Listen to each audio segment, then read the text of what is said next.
everybody, and welcome to Outside the Box Open Forum. Seem to be doing a lot of that lately. Oh man. Okay.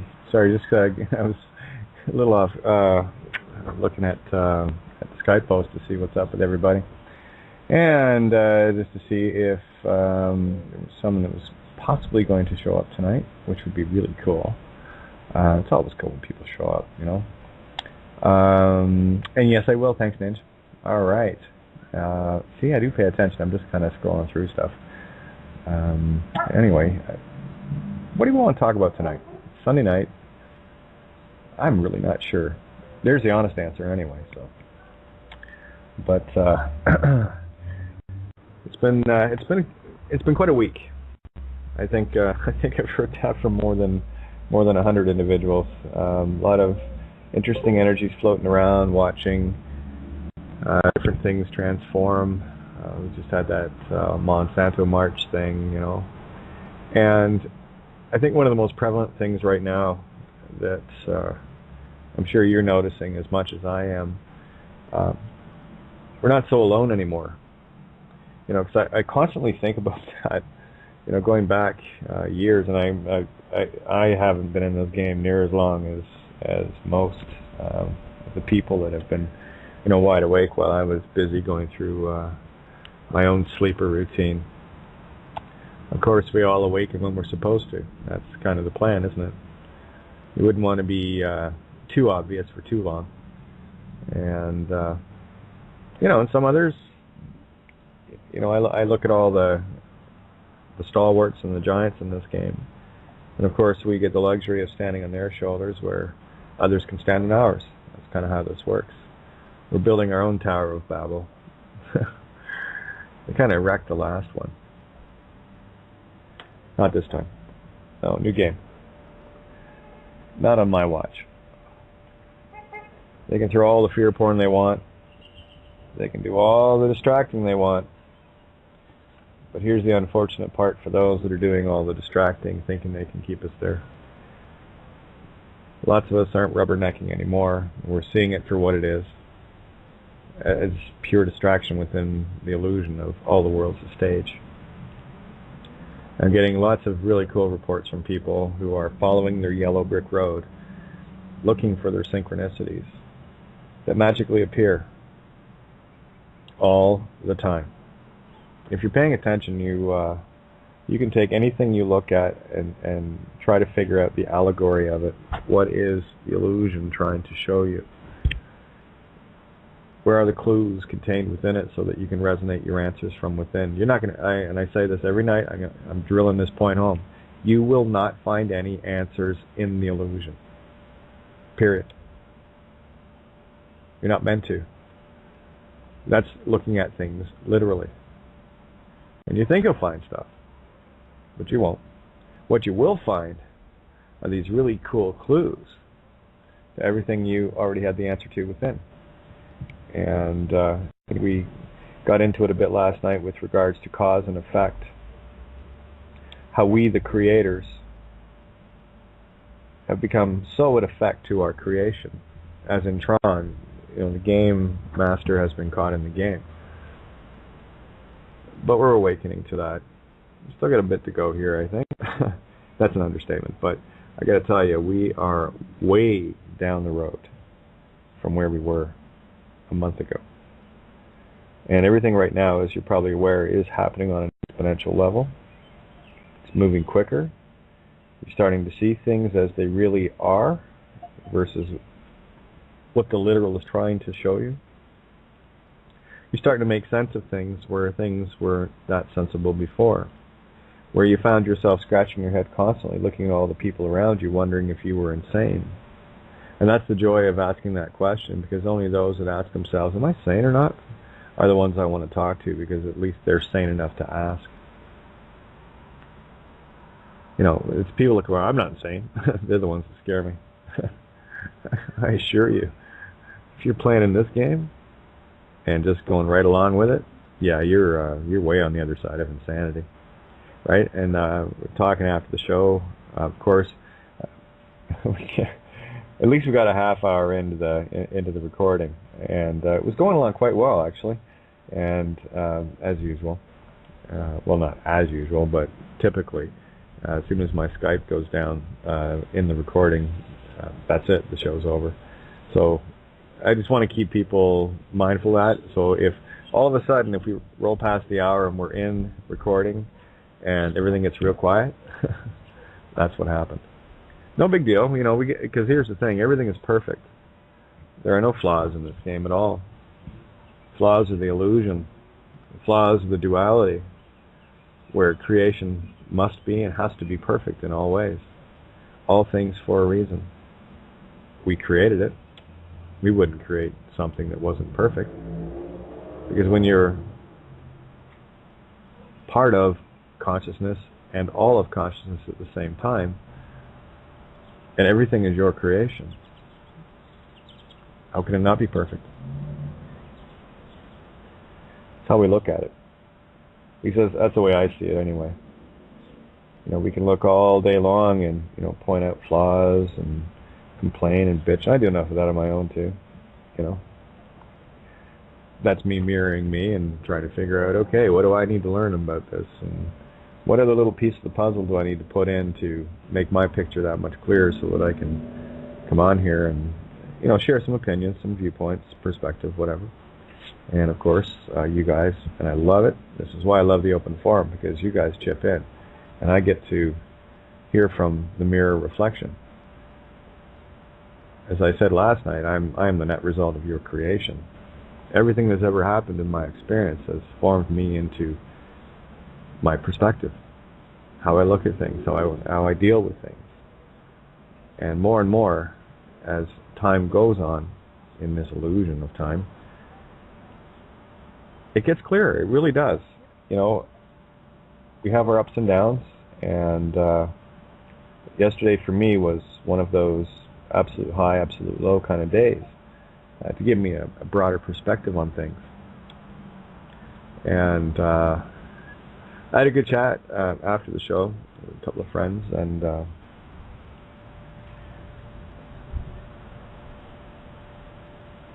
here's that dead air thing as I'm trying to think of, you know, the relevancy. It was very relevant, very poignant for me, because there's one thing that I have been in all my years doing this on air. I have always been blatantly in your face, blunt, honest. And the biggest hurdle for me, I got a beautiful post today, by the way. I got a lot of beautiful posts today. And you guys rock this universe like nobody's business. Let me see. Let me go to Facebook, because this is a very interesting perspective. And sometimes I wonder about what it is I am sharing and what kind of reflective impact it's going to have. You know, I put my projection out, and of course the reflection comes back. That's how it works. If you understand that you're a projector, I'm not talking to human design, I'm talking, we're all projectors of the creation. We're just merely different perspectives of that creation around us, so we can have a game. It would make a whole lot of sense if I see a tree in front of me and you see a jaunting car.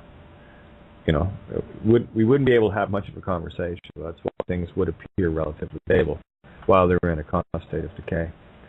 So let me just scroll down here. This will take a sec to get there, but it's definitely one I want to share. And it's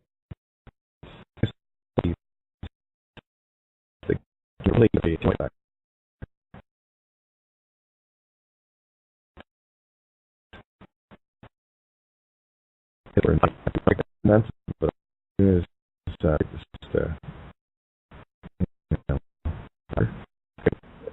trust me. What's from where are we here? Just scrolling down to the chat room. And by the way, guys, feel free tonight, every night. This is why I do this, so that everyone can jump in. I've given the links out if you want to call in. to get on. If you don't know how to get on via Skype as you're listening, you can call in area code 661-62241, or the page you're listening to. Don't worry, you'll only miss maybe 20 to 30 seconds.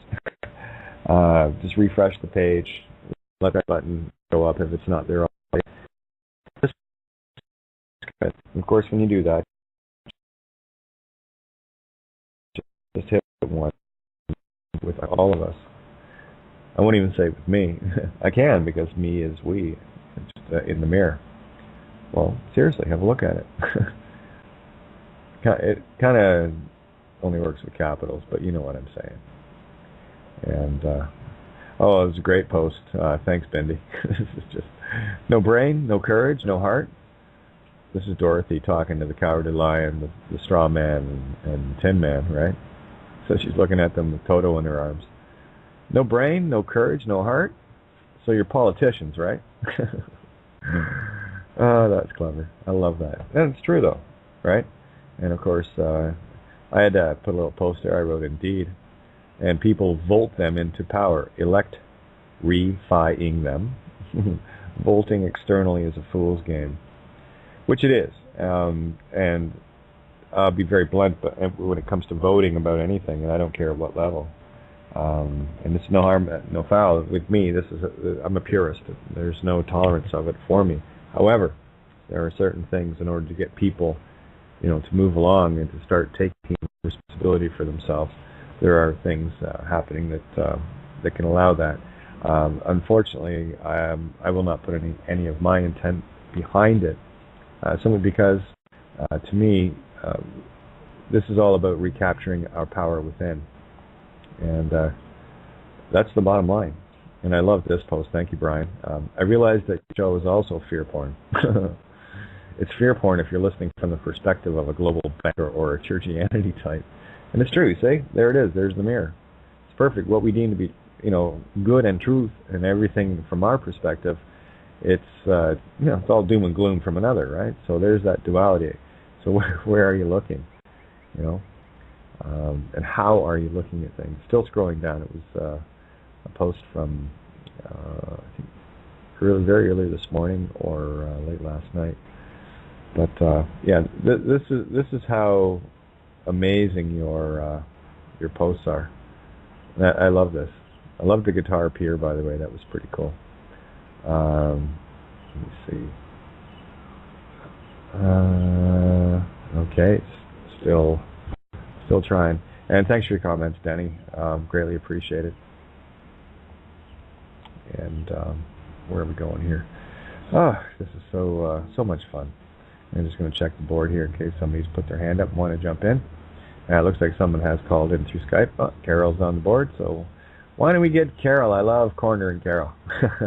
Why don't we get Carol? I'll give her a second to unmute if she's muted. I'm going to unmute her on this end. And then there's a little post that I want to share. Once I can find the bloody thing. And we'll go from there. Carol, did I get you? You did, sweetheart. How are you today? Good. How are you? I'm still groggy. I just woke up from one of my day sleeps. I'm sorry. I woke up. I didn't know what time it was, where I am, or anything, and I can't hardly see the clock. So I just assumed that I'm late. So anyway, I apologize, honey. And, never have to apologize. I was so glad. I was so glad you spoke up last night. I was so happy to know my envelope got through and everything okay. I've been sitting on it waiting to see if it went through okay. Yeah, you know how to mail something. Well, no, it was perfect. I've been dealing with this situation across the border for quite a few years, and it seems to be pretty dicey, and I thought, what can I do to help this along here? So thanks for letting me know, sweetie. That meant a lot to me. Yeah, just throw a box around everything, and that's an untouchable. It'll get through. Yeah, I've heard about doing that before and all that kind of thing, and I just wondered if it created a lot of problems down the line or something. Yeah, you sure hope so. I love you. You are such a spirit. I swear to goodness. I just wish I had your... What? quick, hand me a stick. There's a pot I need to stir. Well, I wish I had your spirit. Of course, I've been doing this so damn long, and I'm so tired and I'm so old. I just tell them, come and get me. If you want this old lady, come and get me. But and I was going to say, once you get to that point, they can't touch you anymore. Yeah. As soon as whatever. I've been out of the system as far as you know what for since about '96, I think, and I just exist. I'm just sitting here watching everything happen and count my blessings. I'm still able to be here. But anyway, so what? I talked to somebody at Montreal this morning. I think it was this morning or yesterday. And they were saying that the sun is out and it's nice and beautiful, but if you get outside the sun and so forth, that there's a chill on the air that just freezes you. They were walking their dog, and they said, you don't know how to dress. You can't dress for this kind of weather. Yeah, as soon as you're out of the sun, actually I had to go in just before coming on air to change because 25 minutes ago the sun was like blazing right at me and I'm sweating and then of course the sun drops below the house in front of me here, and that's chilly. Yeah, there's still places that are getting. Yeah, some places are still getting snow, for crying out loud. Yeah, actually there was a bit of snow north of here yesterday or the day before. It wasn't much. It was just enough to go, wait a minute, we're almost in June here. But anyway, I found that post I was looking for. Good. And I'll mute out here. No, you can hang out. That's the thing with this show, episode rather. There is no pressure, so just feel free, jump in, jump out. Right? That's kind of how I like it to be. Thanks. Well, have a great one.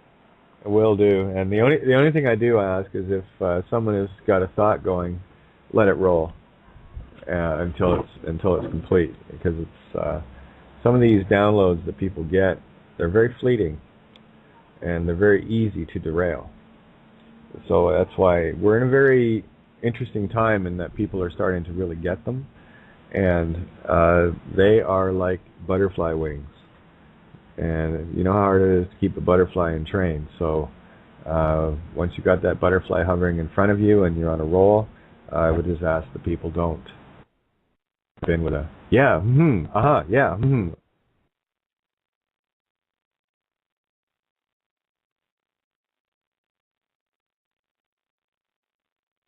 Kate, you in a wave, darling. We lost Kate. She'll be back here in a minute, I'm sure.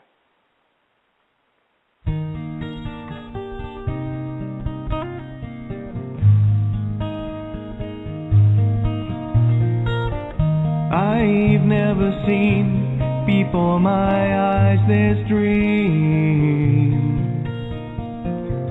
I've never known what makes this child to see. Like tears from a mountain pouring gently to the sea, a curiosity. Will you dare to touch my soul? Is love so frail that we can't hope to be more than we are, more than our hearts can see? And if for any reason on this field of broken dreams we stand to lose it all, then for you, yes, I do it willingly.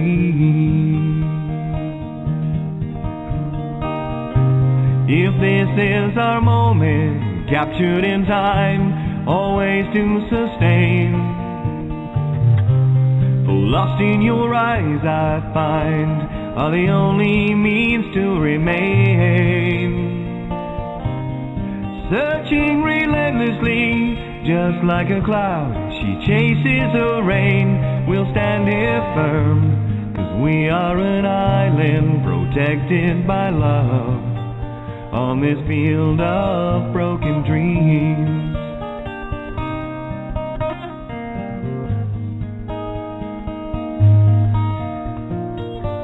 It's never clear, this path of destiny.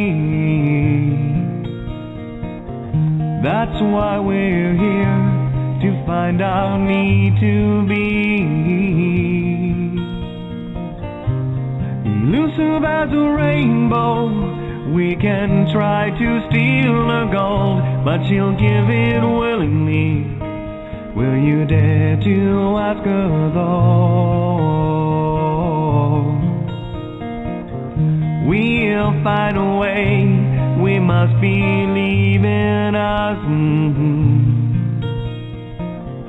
There'll come a day we'll soar, and when it does, the sky will have no boundaries. I will challenge every sea. I will never lose this dream. 'Cause for you, yes, I do it willingly. This is our moment, captured in time, always to sustain. For lost in your eyes I find are the only means to remain. Searching relentlessly, just like a cloud, she chases the rain. We'll stand here firm, 'cause we are an island protected by love on this field of broken dreams. On this field of broken dreams. Oh, good hands, Ninja. Yeah, well done. Yeah, of course, just I was ready to get going, and bam, there we go, the guy's zinged. Yeah, Skype's a bit jumpy, but anyway, no worries. So let's get back to the poignancy of this post. I'm going to use this tonight as an example of perspective. How we look at things, how others look at things, and how we all come together to bring a different piece of the puzzle. And the post was this. This is from Janice on Facebook. Kate, I love your calls. Thank you for all you're doing to bring awareness and truth to others. Much love to you, girl. I hope to get my 18-year-old transgender daughter on to start listening to you as well. I hope it helps her feel a little more love towards herself. Thanks for all you do. And the only response I could come up with on that was this. Let me see. Here we go again, right? I just wrote back and I just said, and perhaps she can help me there as well. Much love, Kate. It's not an easy road, but it is blessed with perspective. And on occasion, these almost miraculous things, they are miraculous, I know they are. I just like saying almost to keep it sort of real for you guys. But anyway, these miraculous things show up to give me an even deeper perspective. And just how, I'm very blunt with myself too, and just how selfish I can feel sometimes in the perspective that I'm, and sometimes get sidetracked from the blessing that it is, and I know it is. There is no question. It's definitely very unique. It brings in parts of an equation that most people would have a hard time seeing without this perspective. And because if you're caught completely in duality, thinking you're either one or the other in terms of magnetism, you're missing half of yourself, the other part of your dual flame within. We are twin flames, each and every one of us. And one of the things that I discovered very early on was trying to converse with people and knowing exactly who and what I am inside, of course, portraying something completely different outside. I found this world to be very, very confusing from the get-go. I couldn't understand how, one side, one perspective always seemed to try to dominate the other. And looking at situations, you call it relationships, friendships, whatever the case may be, but looking at them from a very, very neutral position where I could understand when someone was closer to neutral. Obviously I got along great with everybody. I don't know why, but I did. Maybe it's that 11th house Aquarius party thing that I have going on, where I want the whole world to be my friend. But more so in particular with people that could grasp that neutrality, and that's a very difficult one.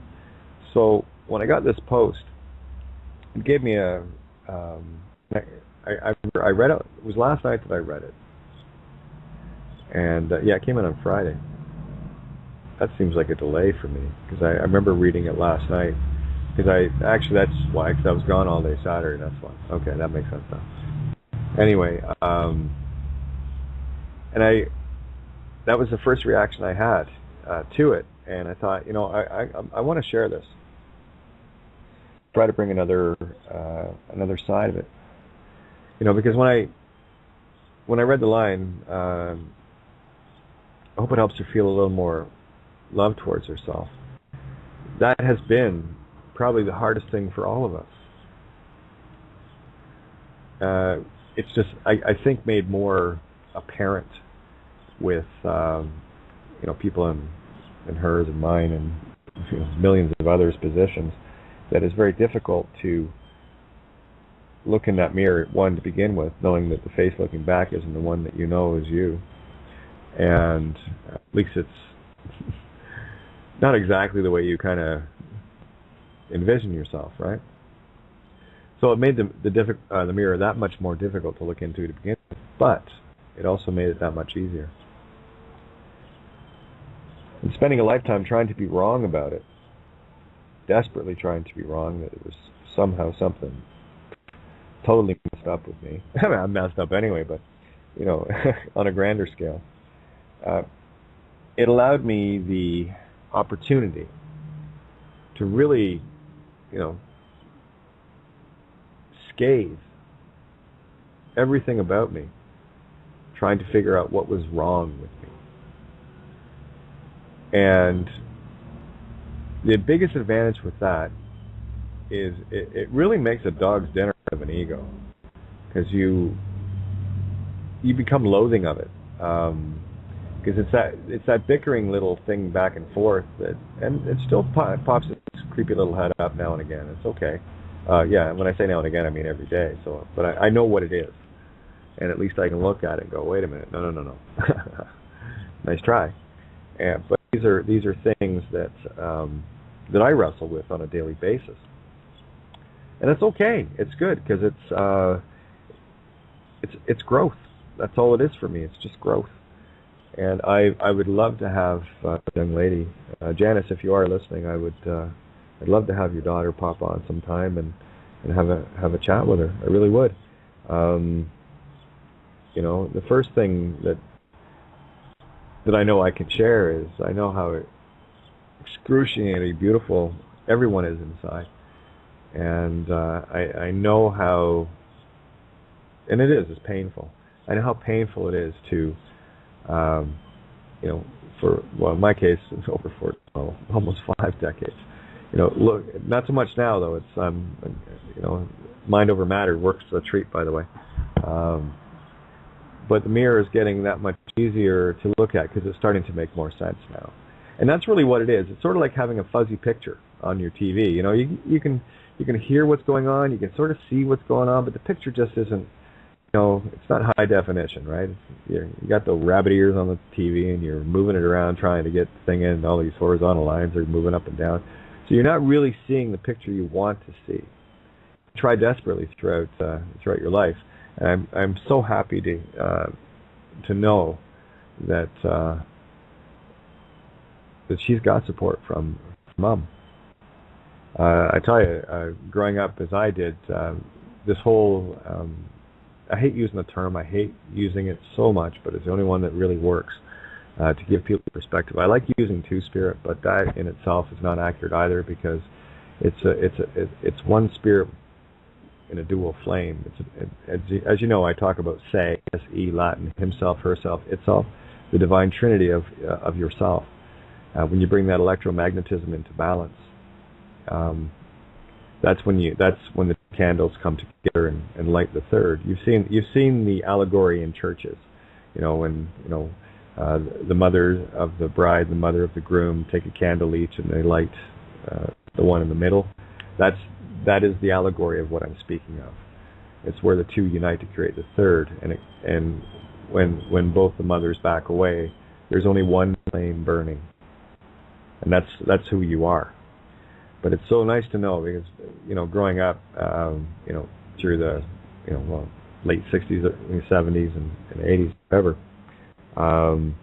this was definitely not mainstream, and it's really the whole transgender movement, if you will. And I want to focus on this. I'm just trying to give a perspective, and that's all I'm trying to do here. It's just a neat way of sharing it. That's all.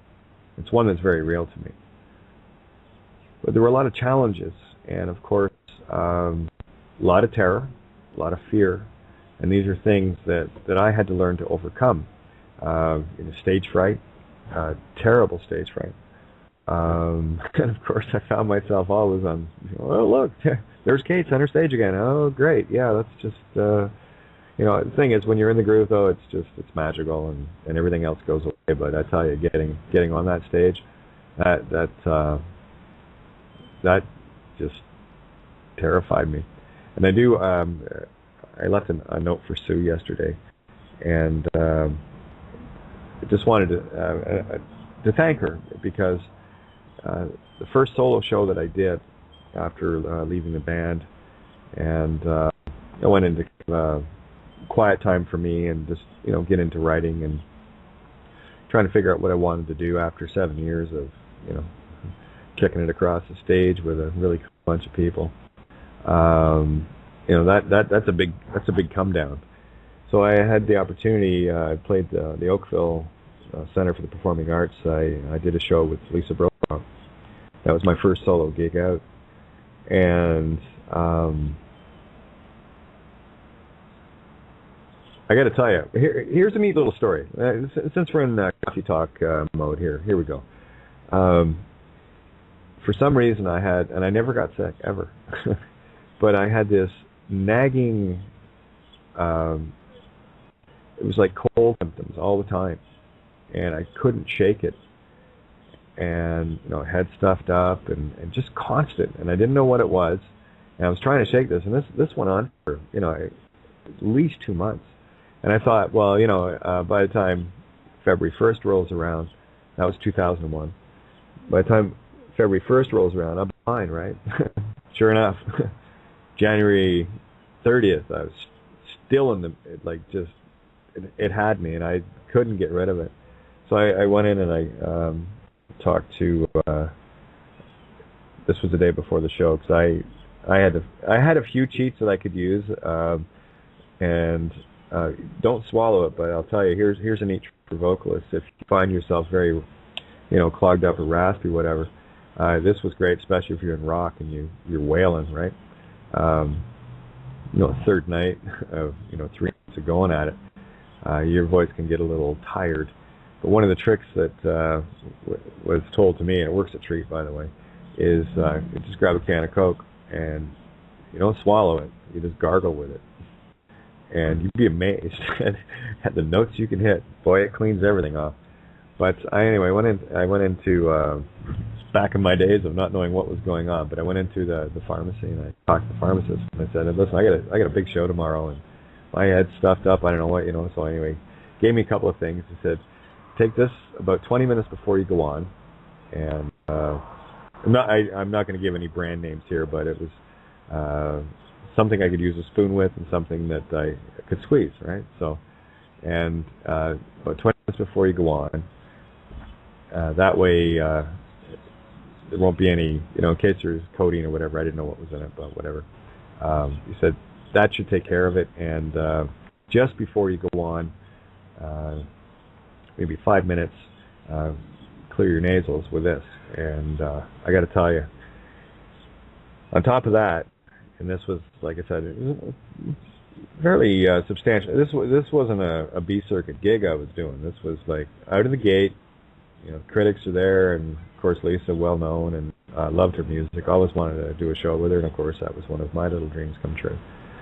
And so I went out to open everything up, and as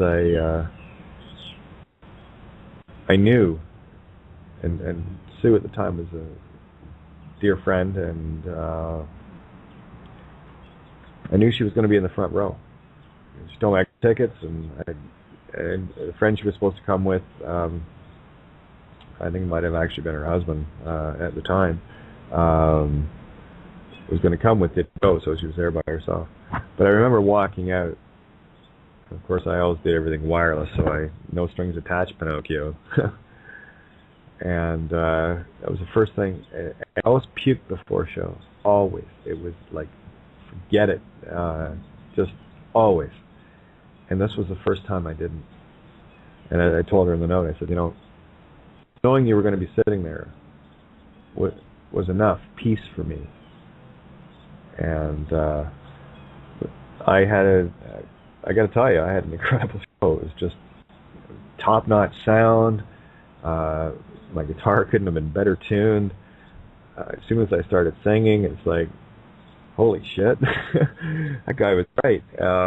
Everything that I had, been stressing out for literally months, just evaporated. So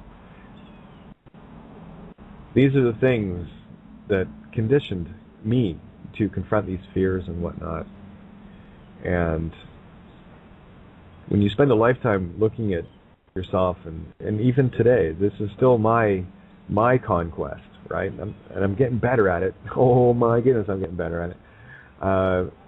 It's where I'm finally stepping out. And I've been me for, like, as they call it, full time, year and a half. So yet it still has that. The grip isn't strong anymore, but it's still there. So these are the last steps for me, and took a long time to get there. But what it gave me was the ability to look at fear, know exactly what it is, and to decide. People say, how you stand in the face of things and all the rest of it. It says the only difference between me and most people is I've been scared more, and I learned how to control it. And I learned where to put it, and I learned that it was just an illusion. And I think, for me, that was probably one of the best conditionings, self-conditionings, that I've been able to live through, and still, to a much lesser degree now. And these were all baby steps. It's to put the allegory in place for you. And the allegory is when you're looking for truth, things that you come up against that might seem like mountains at the time. Look back now, or they were molehills at best. But at the time, and this is where a lot of us are all the time, we get presented or confronted with things that can be overwhelming. And that's why I stress so strongly, take the baby steps.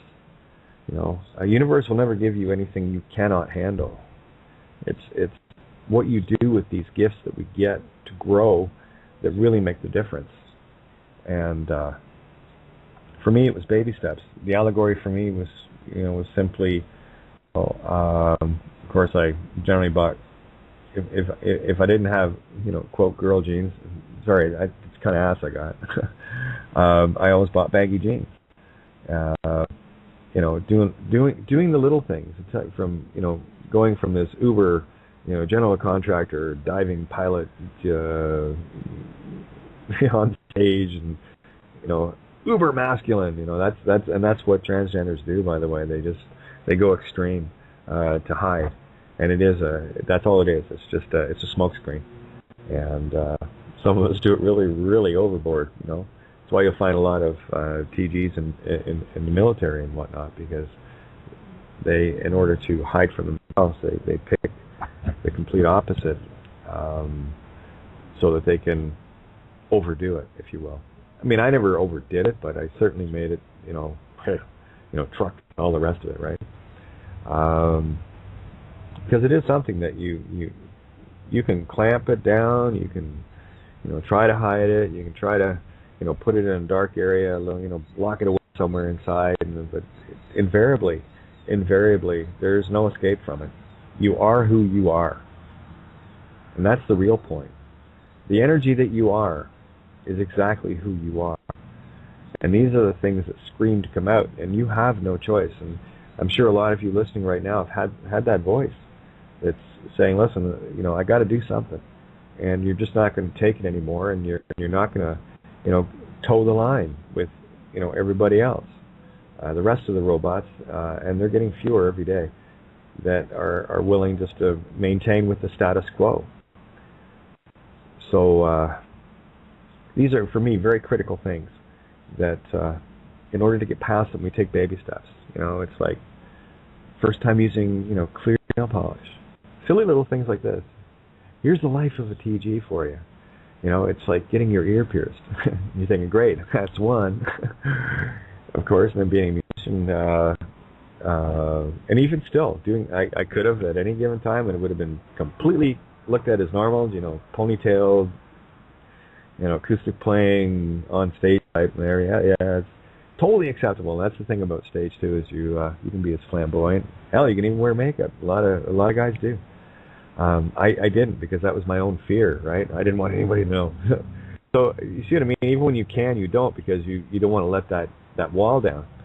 And I remember going to take my daughters. I took my daughters and nieces. I took them all to get their ears pierced.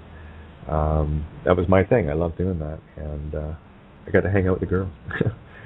So I remember Emily getting her ears pierced, and I said to her, I said, well, what I'll do when you get your ears pierced, and of course Hillary was a few years younger, so had to wait for a bit, but actually she wanted them done just because, and it was not that long after. But so what I did was, in the 1 year that I already had pierced, I got it pierced again. And then of course when Hillary got hers done, the first one was for Emily and the other one was for Hillary, and of course it was for me. So there was my little Trinity thing going on. And I got to tell you, it was these baby steps, and at the time it was such a mountain to me, stepping outside of my own box, daring to be the butterfly, to unlock that gate. And I was the only one holding the key. I was the only one that could open it. Didn't matter what anybody else said around me. Oh, Kate, it's okay, don't worry about it, blah, blah, blah, blah, blah, and all. Didn't matter to me. It was me that had to overcome it.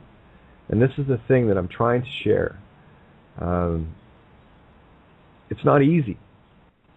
And it is so much deeper from this perspective to step outside of that.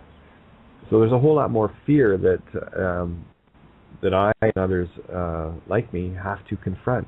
And that's either from male to female or female to male. It doesn't matter. When you know you're something, and energy is what you are, and you want to get right with yourself, there's nothing stops it. Nothing. And it is. I got to tell you, I wish everybody could experience this. I really do. Because the freedom, when you finally confront that, that you, the real you, the freedom you have within you is immeasurable. There are no words. It's from a song I wrote, Nature of the Game. It's not something you can say. How did the line go? You just know it. I had the line, it went past me, and I just dropped it again. Anyway, I want to get that song uploaded. I was thinking about that song today. Opening line is breathing life into a song takes a special breed of art, and how you play communicates. It must be there to start. You know, and it's true. That was the first album I did with my band Ath and Rye. It was called Nature of the Game, and you know, it was okay. I mean, we're still a good band, solid band. But as you know, Ath and Rye progressed, it became so much better. And you know, production. I mean, when we recorded the first album, we were only 3 months old, for crying out loud. And actually, it was only 6 songs on it. But we had a great time doing it. Family affair. But getting back to you, when you hear that part of you inside screaming to set itself free, to be set free, listen to it. And the TLB will, for those first-time listeners, TLB is the tricky little bastard called the ego. It will give you all sorts of advice. It will tell you what everyone else is going to think. It will tell you that, you know, you're going to be judged. And of course you are. But the bottom line is, can you handle being you? And for a long time, here's my mirror. A long time, most of my life, I've always said this. You know, I like being me because nobody else could handle it. So here I'm looking in my own mirror. It says, yeah, really? Can you? I'm saying that to myself. No one else can handle it. How about you? And these are the things that I literally badger myself. I push my own buttons deliberately to see where I'm at. And it's quite effective. It really is. And I find that as every day goes on, as every baby step I take and every baby step you take, we get closer to a world that is the one we envision, not the one we're being illusioned by. You know, we're not buying into the false flags. We're not buying into the uber technology and the oohs and the ahs and everything outside of ourselves. They're oohs and ahs. How about that, Wizard of Oz? They are the Wizard of Oz. Bread and circus, boys and girls, come on around. There's some gladiators going to kill each other. Ooh, ah, do I get some free bread? And more people are starting to walk away from that. And it's wonderful to watch them walking away in droves. They're not buying it anymore. They're not taking things quite so, sit down and quite so literally. They're looking deeper. I've had lots of comments from people over the last while about, people that they know, and one in particular, some, really hardcore Christians, starting to ask questions that this individual knew that's not normal. That's just not normal. These are the kind of questions you wouldn't bring up in church, say, right? Of course, because you wouldn't want the program master called the minister to get all pissed off and not have anybody to fill his or her, pass it around plate. No, the tax-free stuff. All the money you got taxed on and everything else, where they rape 90% of your money and every tax that ever comes out, and then you throw it back into the same place that stole it from you in the first place. Literally, religio cosus josenitis, that was a big program the bankers or archons will call them. I can call them all sorts of things. You can call them that, that nasty part of ourselves. Controls us by. And we've had lots of wonderful masters come out, Santa Bonacci's, the Bill Donahues, and others that come out and completely dispel that nonsense. And I take a fair swing at it myself. I'm shy about it because I know what it is, and these literal translations have the world around us the way it is right now. So it's time for us to stop taking things so literally, right? And what do we call reading and writing? Literature. I was watching one from Bill yesterday. Which one was it? One he had just put up, and I'd seen it before. I know I'd seen it before. And he was talking about this Tel Aviv archaeologist that effectively said that, everything that happened in the Bible actually didn't happen. They've been looking for, over 100 years at all these sites. They couldn't find Jericho. They couldn't find proof of anything. They couldn't find this, that, and the other. And of course not, because it's a fairy tale, you moron. And of course, this other guy that comes in the article, well, the stories in the Bible are quite believable, and try to dispel the science of it, or someone that actually went and looked. But it was just interesting to see how they were spinning it out. Yeah, it is quite believable, especially when you got someone in a funny clown suit up on a stage going, ooh, ah, look at the dead guy on the cross thing, ooh, ah, Latin, Latin, Latin, I look intelligent, everything else, and you have to believe this, that, donkeys turn around and talk to the ones riding them saying, why did you hit me? That kind of shit. Snakes talk. Oh man, people get swallowed by fish and spit out 3 days later and don't even need their clothes dry cleaned. That's a bit odd. People walk on water. What else? All sorts of fun stuff that everyone goes, oh yeah, and apparently they filled this boat up with 2 of every kind of animal. For 40 days. Okay, 1, where did they piss and shit, and what did they eat? And just how sane was Noah and the family after they got off that cabin cruise? Probably fit to be tied. That would explain the gene pool. Oh yeah, so apparently Noah and his family survived, so we're all related to Noah? Yeah. Sure. What color was Noah? Who knows? So how does that account for every culture we have on the planet? Because we're only talking, if you want to talk evolution, it takes millions of years, in the grand scheme of things. Yet in, less than 6,000 years, apparently we have, white people and Asian people and black people and red people and everyone looks different. Yeah, apparently we all came from the same gene pool. Yeah, okay, I'll buy that. Not. So don't mind me ridiculing the ridiculous, because I kind of do that. That's sort of my shtick. That's why I like Bill Hicks and of course George Carlin, so many others that love putting this truth right in your face for us to have a laugh at ourselves. But anyway, we're coming up to the top of the hour, guys. Feel free to jump in. I'd love to hear from you. Area code 661-467-2401.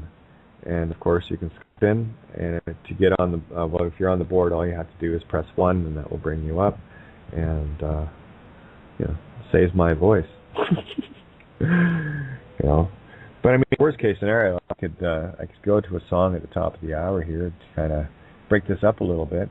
But I just wanted to bring that perspective and how touching and how poignant it was to me to get a post like that I was most certainly not expecting. And that's the glory of truth, is it comes at you in all sorts of wonderful and unexpected ways. And if you have the eyes to see it and the heart to accept it, it is a beautiful thing,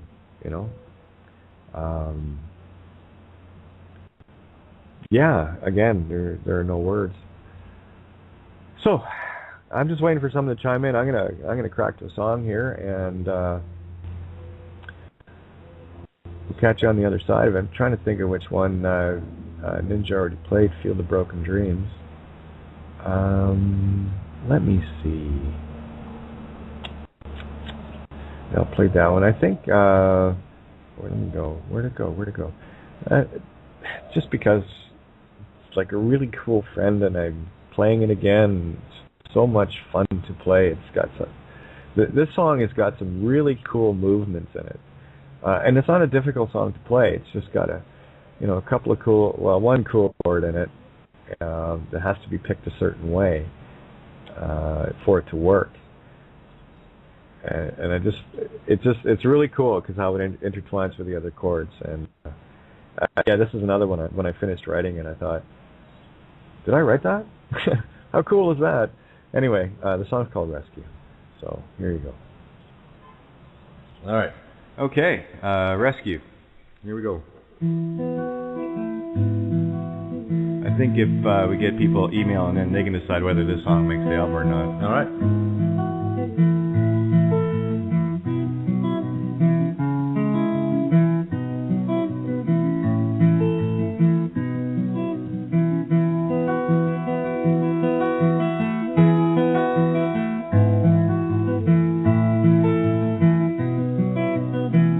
Take my hand, Rest your weary heart a moment.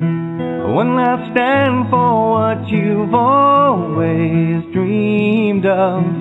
Here I am, an island in your stormy waters, and rescue. It's just a word away.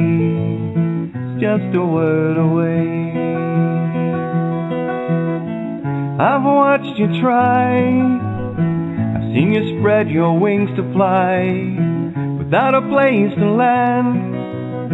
Not so much as one horizon, but you push on through every wall that still surrounds you.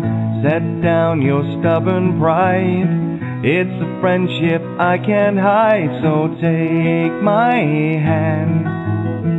Rest your weary heart a moment.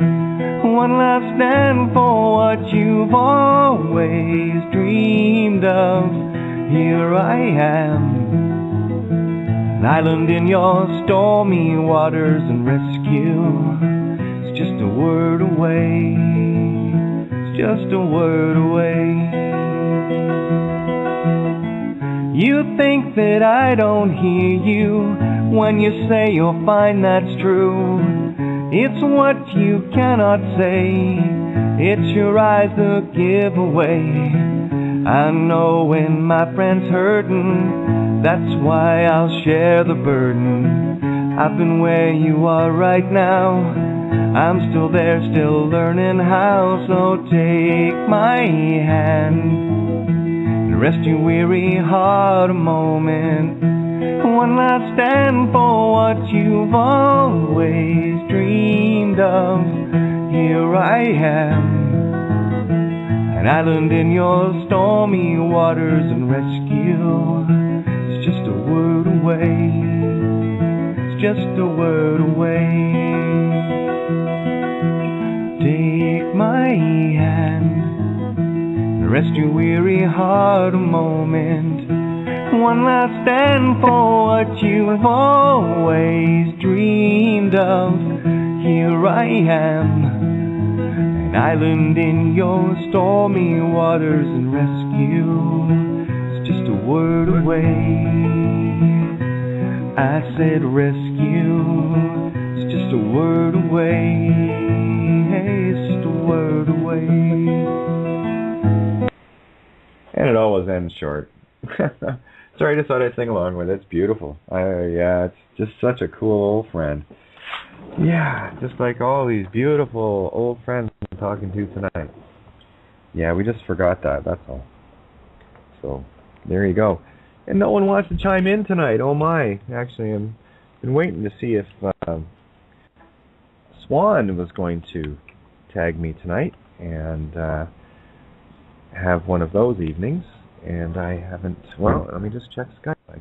I could be mistaken. There we go. Not seeing it. Let me just check down here. Nope. I just love live radio. Isn't it fun? Oh, breaking up. That was at 7:13. So, how is it doing now? Is everything coming through okay? So, I guess I'll wait. Oh, we got Mim and Ninja coming in, and let me just get down to. That's the problem. When I get going, I just eyes closed, head down, and just talk. So I'm not really paying attention to much with regards to what's going on in the chat room. Sorry about that. And I think I'm going to have to throw a coat on.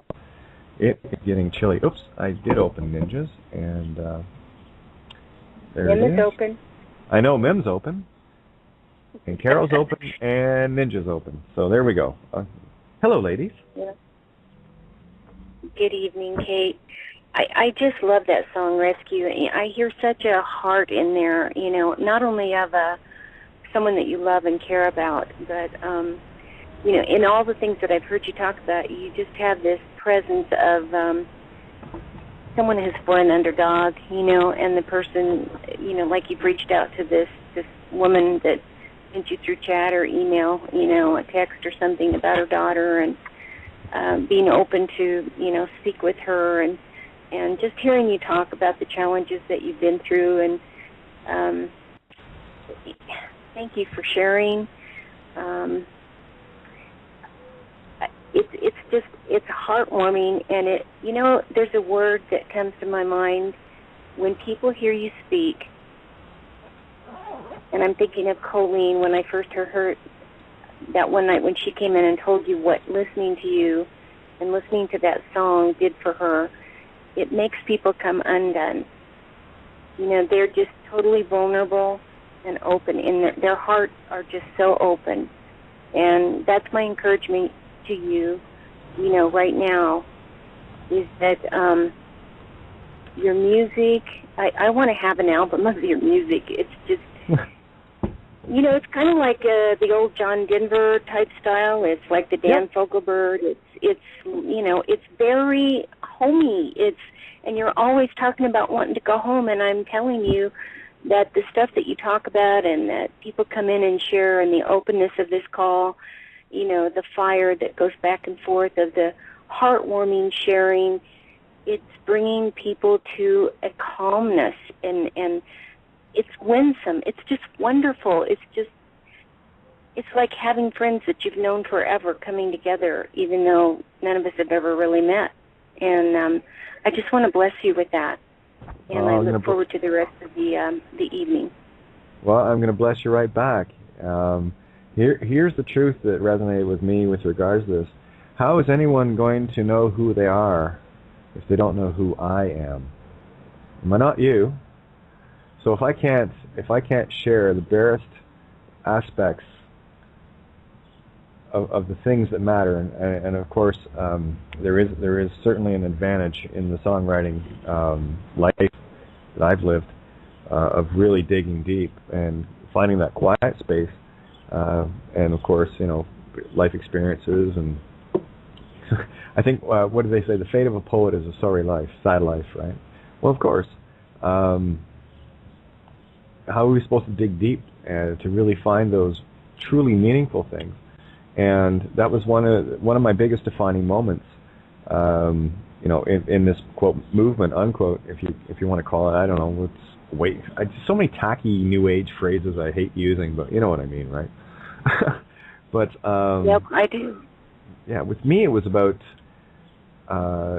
literally, and it's this blunt as saying, well, if I don't come out of the closet, then I'm lying to these people, because they don't know where this perspective's coming from. And if I can't be honest with me, how the hell can anyone expect, me to be honest with them? I was being, but it was gnawing at me. It was, if I can't stand in my own truth, in my own honor, how can I expect anyone else to do it? So the change had to happen within me first.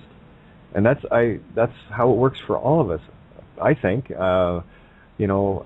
That's what I've noticed. That's what I've observed, that the real change that comes from without in this illusion is the one that we take upon ourselves from within. And really it's about getting completely honest with yourself, looking at your beautiful blessings and your pitfalls and the mistakes, and we've all made them. Oh, we've made them. These are the things that we need to look at and go to peace with. Because the easy way for me, and I would suggest this to anyone, to find that peace, is looking at something and going, it's something I did then, but that is most certainly something I would never do now or ever again. And that's when you've learned it. It's why when you have, quote, repeat offenders, unquote, doing the same thing over and over again, is, that is a circular trap that people find themselves in. And I've often talked about the Sunday morning churchianity types that are out shagging the neighbor's wife or husband Saturday night, right? And they go in, they according to the literal translation, you go and ask God to forgive you, and it's all okay, and you get a clean slate to go out and do it again, and again, and again, and again. There's no responsibility in it. The church teaches zero responsibility. Oh, don't worry, God will forgive you. Just do it again. And I learned this one when I was in this was Sunday school. I'm 7, 8 years old. I had a friend of mine at the time, and I lived on the same street, hung out with him. But one of the things that, and he got caught quite a few times. He loved to go to the store and steal stuff. That was his thing. And I asked him one morning, I said, why do you do it? Why do you scoff stuff? And he just looked at me and says, well, because I can come to Sunday school and ask God to forgive me and it's all okay. And that was a very profound moment for me. I'm thinking, wait a minute, that's not how this shit works. But that's what they're teaching. So it's about taking absolution upon yourself. The only one that can forgive you and judge you is you. The only one that can sort out your skeletons in your closet is you. And I don't particularly care what they are. They're not mine. I have mine. You got yours. I've had mine to deal with. But I'll tell you right now, one of the joys of doing it and realizing, okay, well, that was a more insane aspect of me. And as I've grown and matured, and the only way you can mature is with love, by the way,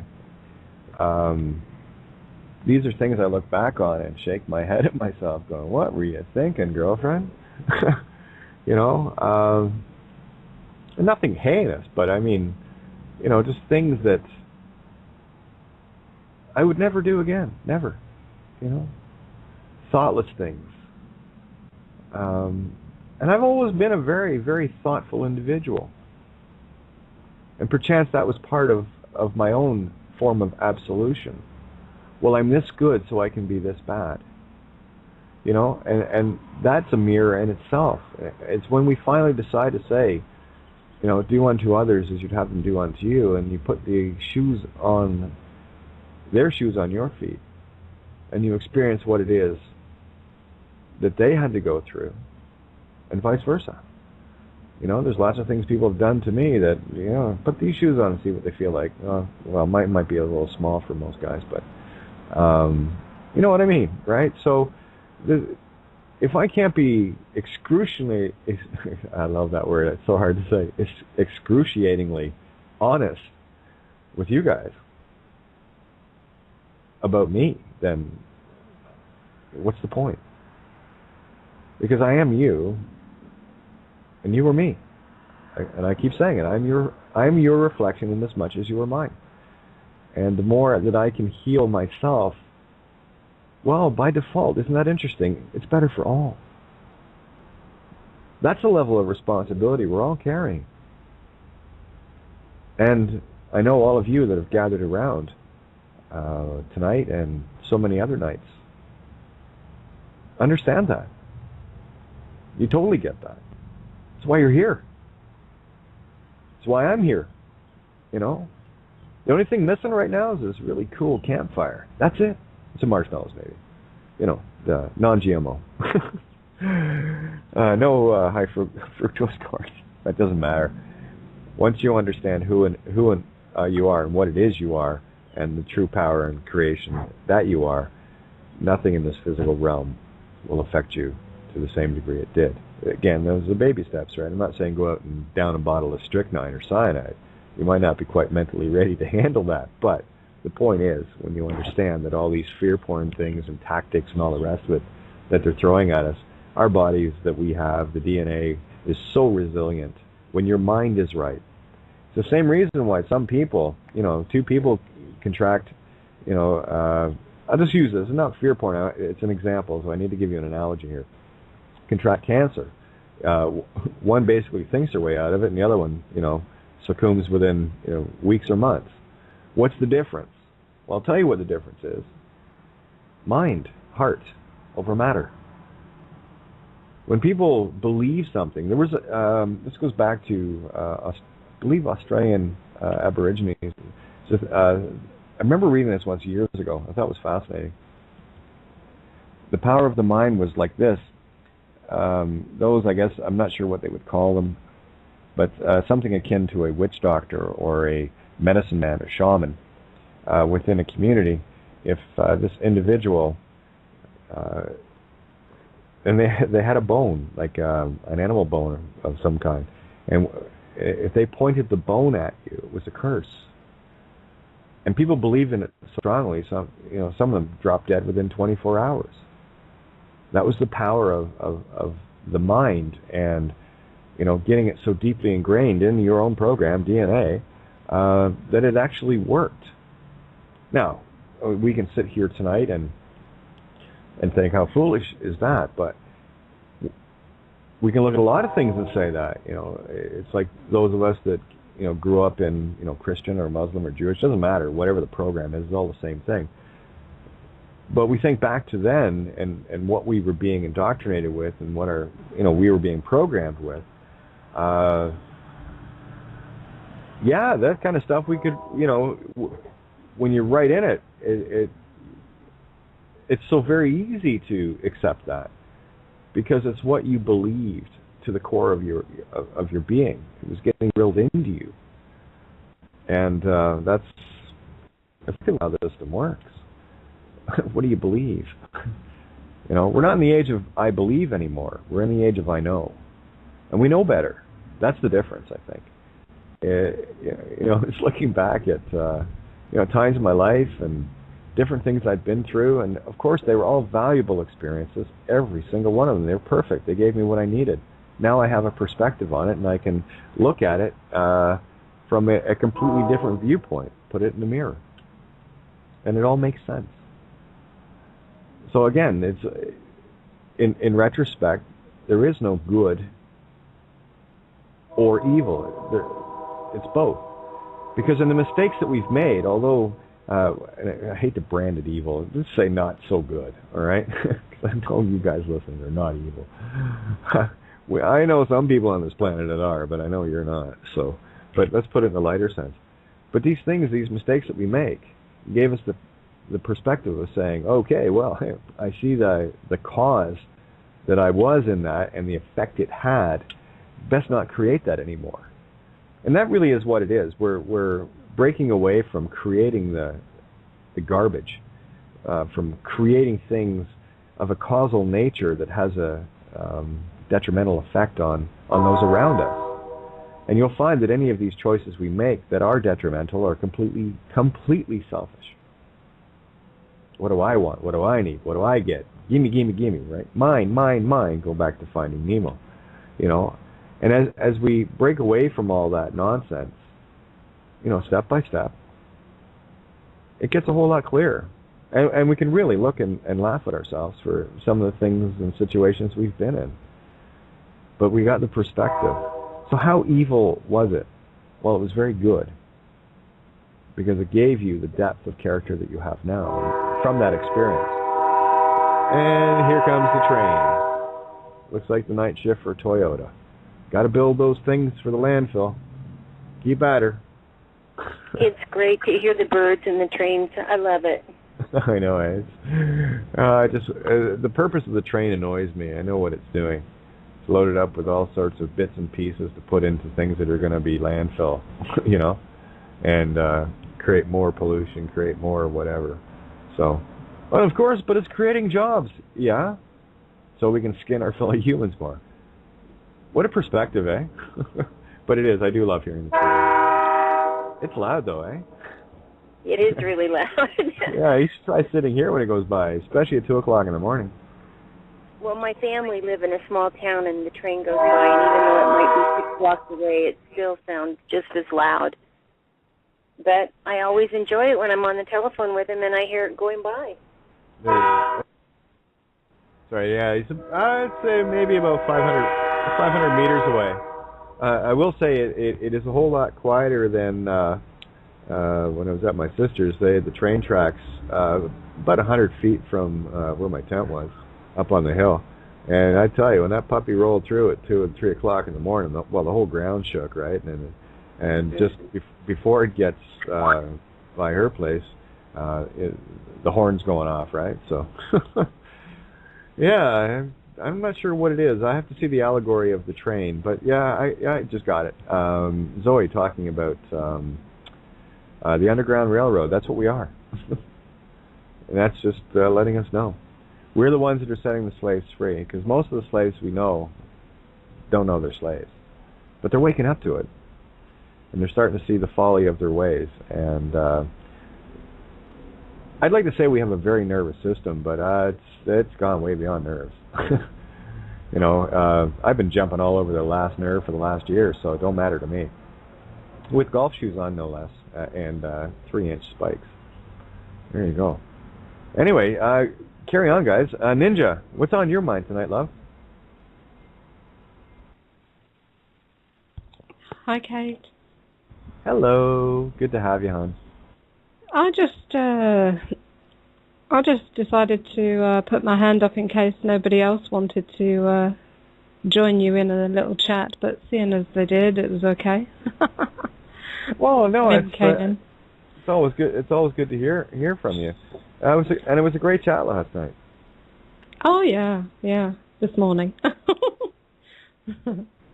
Yeah, it's that's the thing. You hang out with Kate after the show, and you find out all sorts of other things. Oh yeah, I know all your dirty little secrets now, but they're safe with me.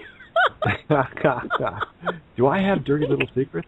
No, that's the whole point. Everybody who listens to your shows knows exactly where you're coming from and who you are. So yeah, there are no dirty little secrets. That was why it was a little joke. I know. We should. What we need to do is bring Alex Jones on and see what he has in his closet. Oh, that would be hilarious, wouldn't it? That would be fun radio. You are the resistance. Yeah. Yeah. You are the resistance to fear porn. That one. Yeah. Uh-huh. No, what we are is the mirror to the fear porn. Isn't it great? Yeah, that's a lot easier than the voice as well, isn't it? Yeah, that one. That one actually doesn't feel very comfortable when I do that. That's why I don't do it too often. But I got to clear my throat again. I got to do a shout out to Brian, who's listening. Brian, I went through a couple of things, and it does not look like any of the Pro Tool files have all the instruments in it, and be a blatant waste of time. I think because I usually ran about 60 to 70 tracks, and the couple of files I've got only have maybe half a dozen to a dozen tracks on them. So I know that they're not even close to being worthwhile mixing. Trust me, I know, I was there. So I just want to give Brian that shout out. And we got Steve. I'm just wondering if he wants to pop in here. Oh, okay. Well, if he's listening, I'll say if you want, I can bring you in. And yeah, Kate. Steve just asked me to let you know. Yes, he does want to come in. And while I'm on, before I mute out, can I just give a little shout out to my new friend Barry in the Love and Stuff chat room. Yeah, absolutely. I want you to know, Barry, with my voice, because sometimes the words on the Skype screen come across a little bit hard. I want you to know that I'm really happy you're in there. I'm enjoying your input, and I hope you'll stick around because I think you've come to the right place. Absolutely. That's what I want to say. Absolutely, and that's one of the things that I do like to mention to people, especially those that come into the Skype group. We stay focused on following the yellow brick road, as it were. We don't get caught up in the distractions of the politics and the legals and all the rest of it. We've already dispelled all those things, so we really steer away from it. It is a very, very ethereal room, and the concepts that are shared there. So if we ever seem a bit harsh when with some of the posts, it's not that we're trying to be. We're just trying to be funny, actually. Because we've been there. And it's not to say that we have all the answers. We don't, but we do have a few that are helpful in not wasting any more time looking at things that don't really need looked at because they're just distraction. Unless, of course, you can, look at it and give me the allegory. What is the metaphor that's trying to be shown there? And I got to tell you, one of the most profound metaphors under observation was Zoe's metaphor of the Underground Railroad, and how the black race is actually the metaphor for all of humanity in slavery, and that we need to get back to the void. We have to get back to the black. We have to get back to that creation zone. And just the way she outlined it was beautiful. And it makes total sense when you talk about out of Africa and the key role of the peoples there. And again, in allegorical form, there it is, right in your face. Can you see it? And it's beautiful. It's absolutely beautiful. And my gratitude Wow. I can't even begin to share that, but you got the idea, right? So, and Barry, nice. That's a good post. I always like to listen to opinions so you don't go away. Yeah. No worries, my friend. And by the way, we do have a lot of fun with people, especially newbies. So, just checking to see where the little tricky bastard is, right? All is fair in love and war, and we love you, of course. That's how it works. But and we've had a lot of new people coming into that room lately too, so it's good. For those that want to be a part of it, I mentioned it last night.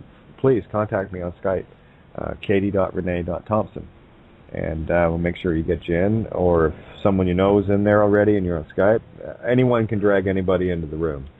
So it's not just me that can do it. Everyone can do it. So feel free. If you have friends that you think you want in the room, just bring them in. If they can handle it, they'll stay. If they can't, they'll come back. Promise. So, Skype, KATIE.RENEE.THOMPSON for direct contact with me. And, of course, when people do come into the room, I make a point of getting into contact with them as well, so they're on my contacts. So that any files, I can't post files in the room. There's just too many people. There's probably 300 or more there now. But too many parallel sends. But this way, if there's something that people need, I can get it to them directly, like that. That's why it's not that I loathe Facebook. I just I call it fascist book, but whatever. It's just so very, very slow, and I can't answer people. They'll write these messages, and of course the ones that have heard me say this before always mention that I know you can't, and I get it. It's all good. But you will get posted with a little heart to let you know that I saw it. But if you want to get into the nitty gritty, get into the room, that's where the action is, and and occasionally one-on-one, So. Oh no. What happened? Oh, I switched over. I'm sorry, Kate. I thought I was muted out. I had a call come in, and I was trying to put you on mute, and my phone wouldn't work, and I was touching the button that says swap, and then all of a sudden it opened up, and you were talking. I looked down, and I said, uh-oh, or oh, no, and the mute was open, so I apologize. I will try to get back. Thank you. Oh, no worries, no worries. Stephen, how are you, my friend? I'm very well. Wonderful day. Yeah, it was very deceiving, though. It was beautiful and sunny, and a really cold little breeze ripping through. A lazy one, cut right through you instead of going around kind of breeze, Yeah, I've noticed that for about the last couple of years. You can go on thunderboltsproject.info, and you can also go on Suspicious Observers, and people kind of get caught up on what's going on with the heliosphere of the sun and our atmospheric conditions. And it kind of lends credence to what's happening with the sun right now. It's been going on for quite a few years, but it's really, the last couple of years, it's really gotten intense. I was out on a tractor in a hayfield all day today, and boy, that little southeasterly wind would blow up, and you can go out and look at, just look outside when the sun's shining, and remember when you were growing up, and you had this golden sun in the sky, and when the sun came up, it illuminated everything. It was just kind of a warm color that covered everything. Now, when you look at, for instance, when you're looking at the trees, if the sun's on the other side, the leaves are reflecting a white color, and on the backside, on the shaded area, they're very dark, and the contrast is totally different. So we've got a lot of different UV and gamma ray activity going on right now that we've never had before. So I hear you, totally. And Navigator John gave me a little post here, saved me writing it here. One of the things is, the other side of the equation is my Word program has a tendency of hanging the computer up as well. It likes to freeze up, so I can open up WordPad and write stuff. And I've got a little scribble pad sheet that I open when I need to write out answers to people. And I'll write it there, copy and paste it, and yes, it is much faster. But I still run into the double hiccup of, is my computer going to completely freeze up by opening up a Word document?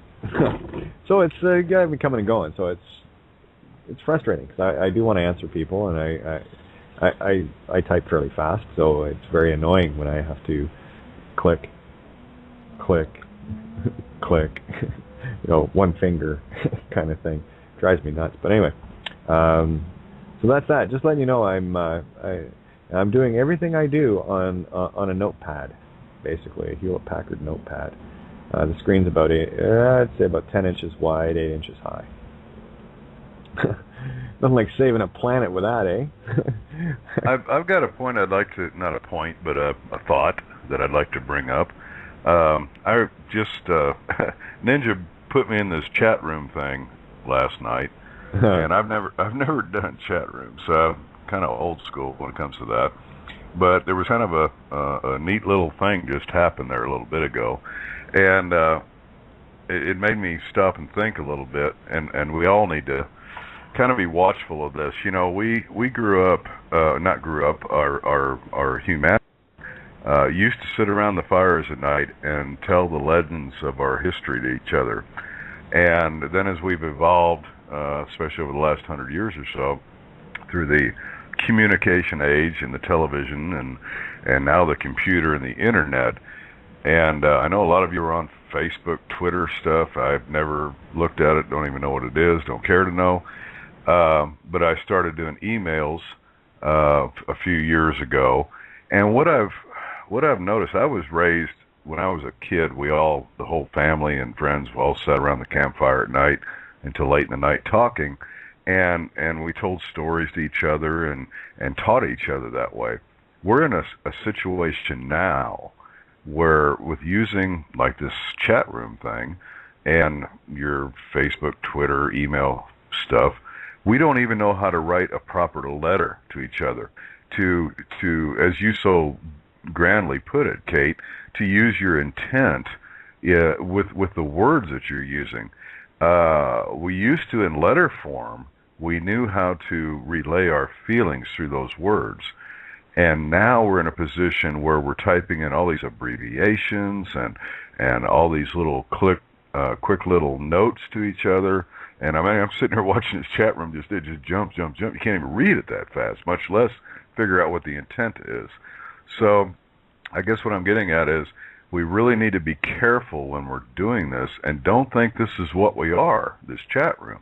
We all have these feelings, and if you're not face-to-face with another human being where you can read their facial expressions, receive the energy coming from their heart chakra, and know what that being is desiring and intending, it's just words, and those words are just spells. That's spelling again, guys. And when you're just throwing spells out there on the internet, there's a lot of energies can play with those spells, so your intent's not going to get across. And people are going to get hurt feelings or not understand what you're saying, and it's just because we're not communicating properly with each other. So that's what I had to say about that part. You're so right. They're all talking about a laptop for me. Guys, I got to tell you, it's all good. It's all good. I love the irony of kicking the system's ass with a little Hewlett-Packard.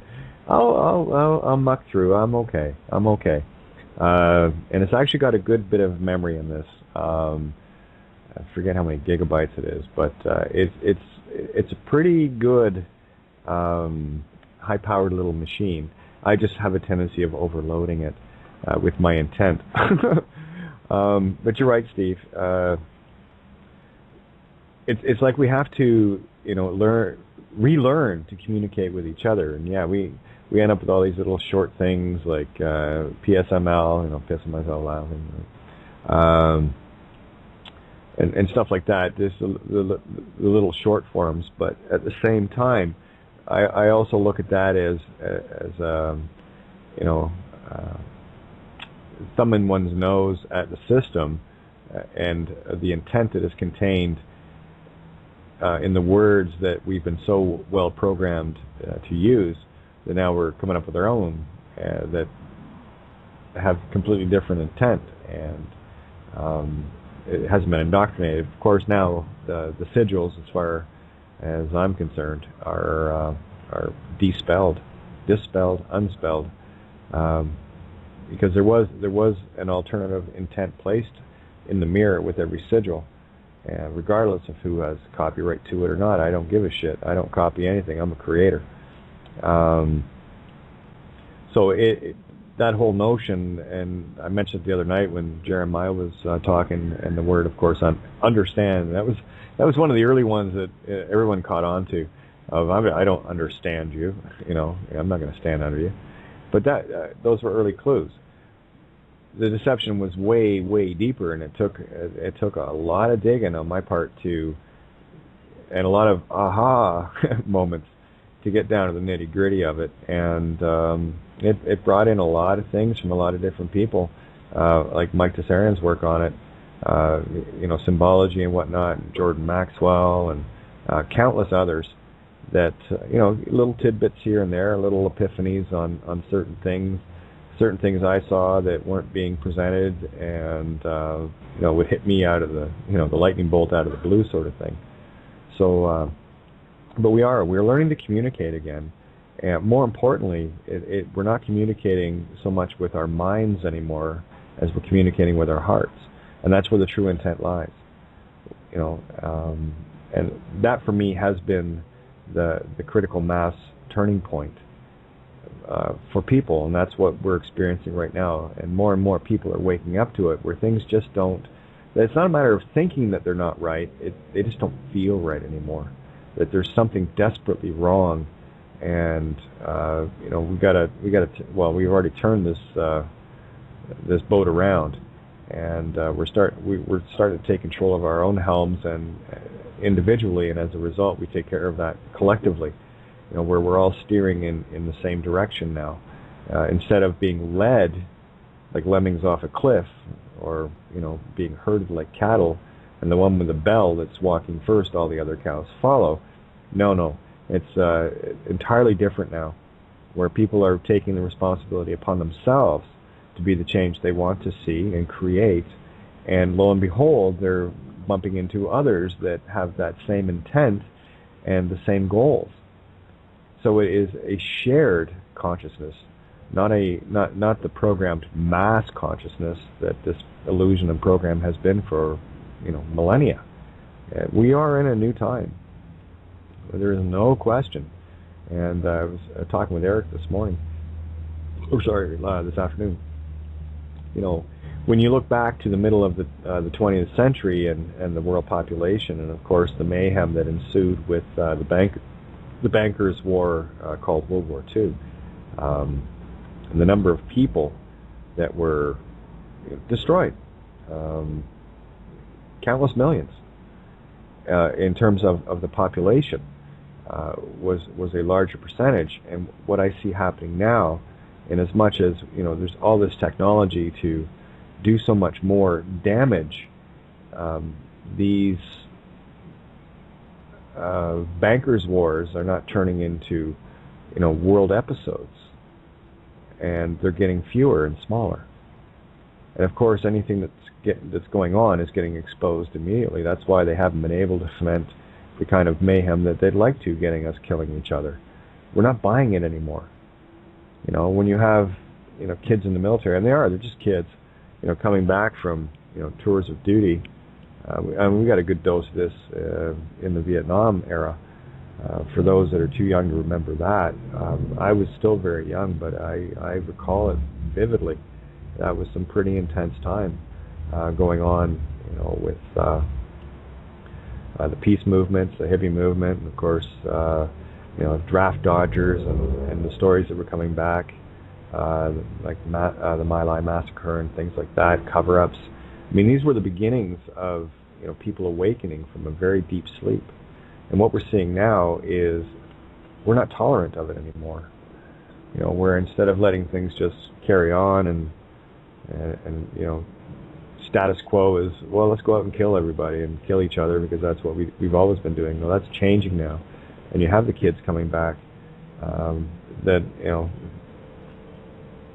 if they're not off on themselves, they're whistleblowing, and it as bad as it was for them and others involved, what the good they're bringing back is their own awakening to it and coming to terms where they're not giving themselves the luxury of, going to church one Sunday morning and saying, God forgive me, and it's all okay. No, these are individuals that have taken it upon themselves to say, no more. And I'm gonna squeal, and I'm gonna say what my commanding officers were telling us to do, and I'm gonna tell everybody what their commanding officers were telling them to tell us to do. And planting guns and all manner of stuff to justify.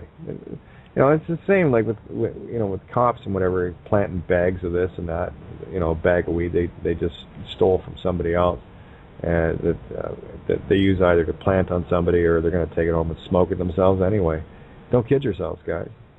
That little city that I was in, Guelph. I mean, they're busting cops all the time for drug use and selling. Yeah, but again, it's the only ones they bust are the ones they want out of the force anyway, right? So they'll lure them in and say, yeah, you're one of the team, right? And bam, jail time. So it's all a show. It's a smoke screen. It's smoke and mirrors, dog and pony. Just batshit crazy stuff. We're not buying it. I'm not, and I'm going to be pretty vocal about it, much to the chagrin of the system, and I don't give a shit because I'm an untouchable. Go ahead. You want to play with me? The only thing that you have over me is fear, and I've spent the first hour of the show talking about how I look at fear and what I do to overcome it. That when the time comes, any time, I'll stand, and I'll be the most peaceable, solid rock you will ever come across, because I know how to. Nothing's going to push me around, because I've already experienced what fear was trying to be manifested in me, and I go, okay, well, there you are. You sit over there for now. I got some shit to take care of here, and I take care of it. But that, again, there's the curse and the blessing of me. I learned how to do that, and it's not a very easy thing to do, So I'm not saying, well, yeah, it's one of the things I answered a post today was, truth is simple. It's not easy. So just because you click on something and it's absolutely, you know it to be true, doesn't say that it's going to be an easy walk to get it there. And that was one of, like I said, the early part of, going back a couple of years, as I uncovered frauds like mortgages and all the rest of it. I had made the commitment that I will no longer be a part of any of it. As soon as I reveal something that I am doing in dishonor, I'm going to stop doing it.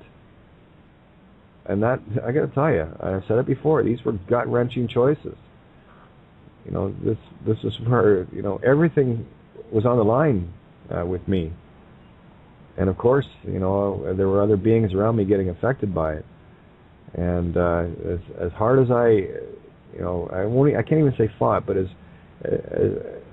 much as I wanted to learn and outmaneuver and stay a step or two ahead of these guys, didn't matter. At the end of the day, they got guns, and now I just get to expose it all. It's great.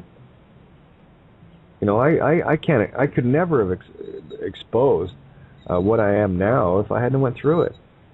I had to experience it, see it firsthand, to see these criminals. And they're like children. Here you got the deputy chief of the Ontario Provincial Police, Victor, I think it's Victor Hawk, or Hawks, was put in charge of investigating a fraud case involving a property. And who ends up owning the fucking thing? He does. It's $160,000 less than market value. No, there's no corruption. And this is one of the top guys in a provincial police force. We're talking province-wide. That'd be the same as, you're second in command of a state trooper, of a state, right? Doing the same shit. Are you going to buy that? Are you going to tolerate it? They're doing it all the time. But that's how childish these guys are. They're so trapped in their materialism, they are possessed of their possessions.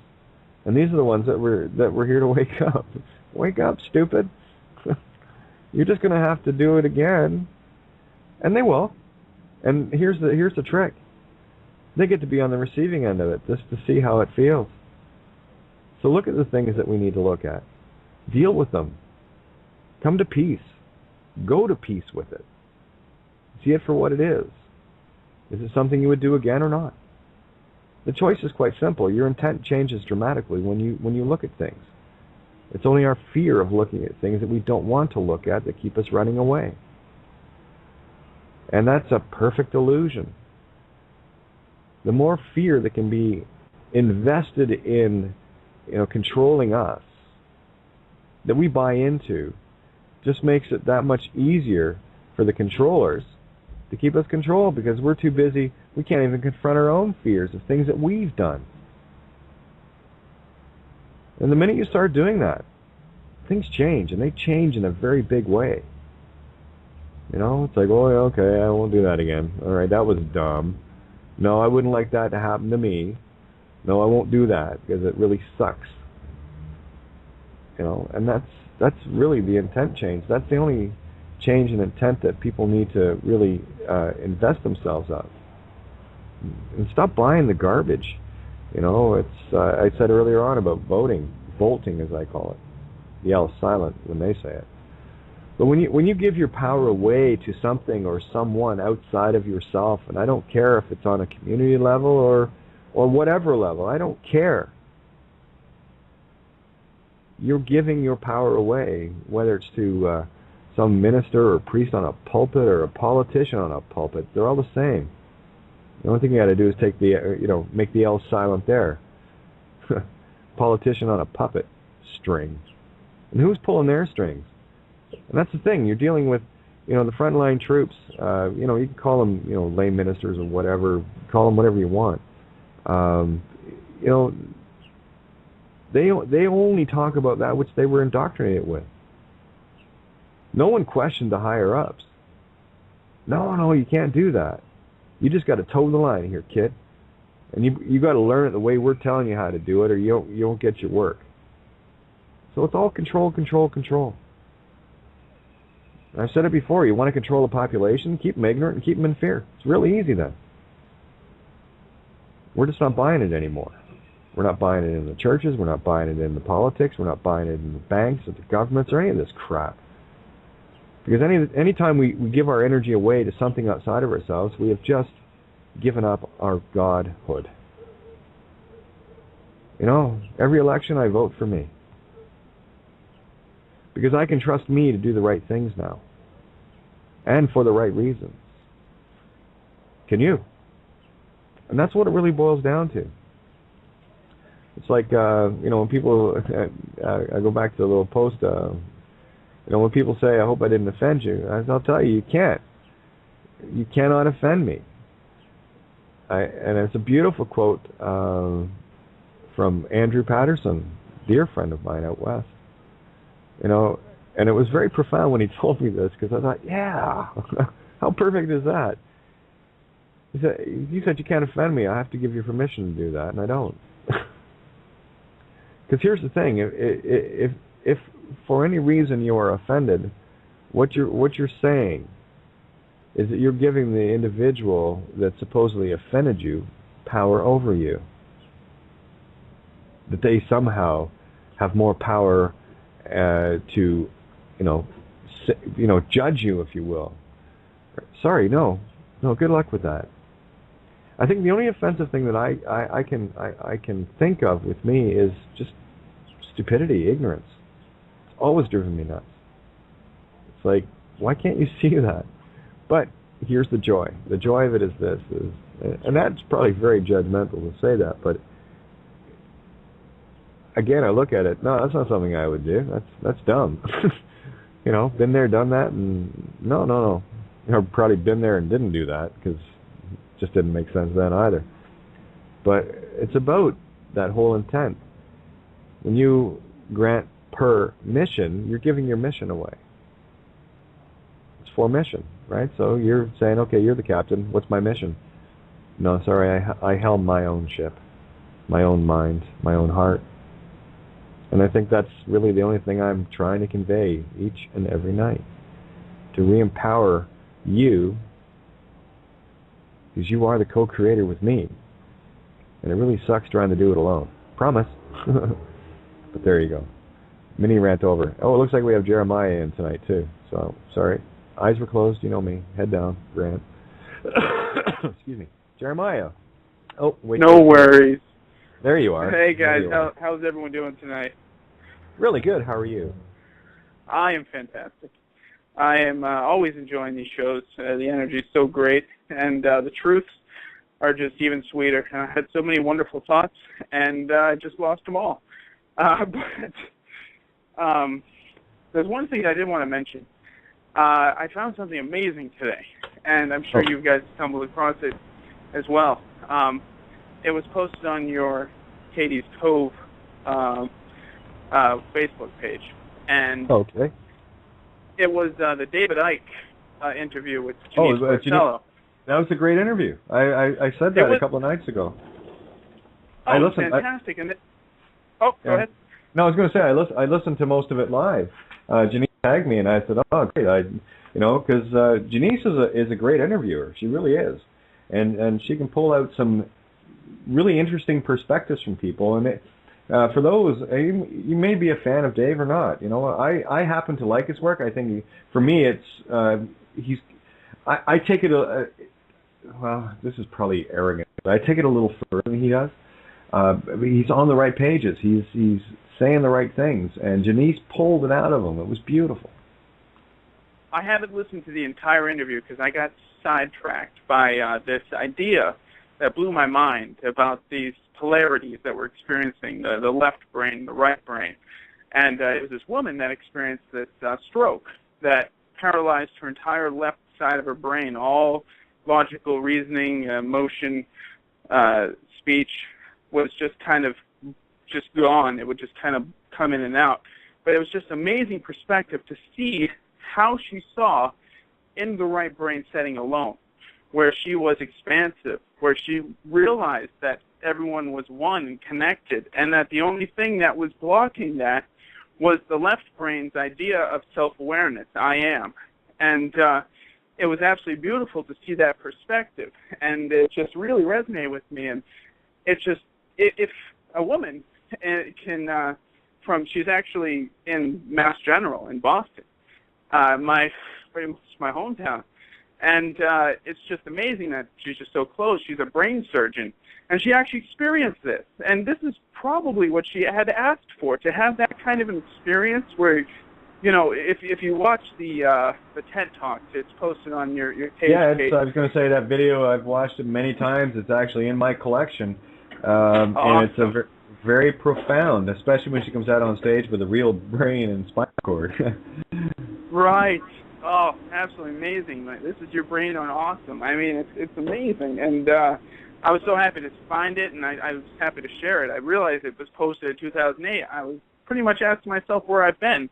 I mean, there was this one guy that had also experienced something similar to that, but he went into like a comatose state where his left functioning was gone, and but he experienced the world in the right brain setting or something. But it's so wonderful to see that if we just gravitate towards that right side predominantly, then this world will be a better place. And no question, no doubt. And having that opportunity, I think we should spread that like wildfire. People need to see that and just know that everything that they're experiencing is a result of this nagging, like you said. The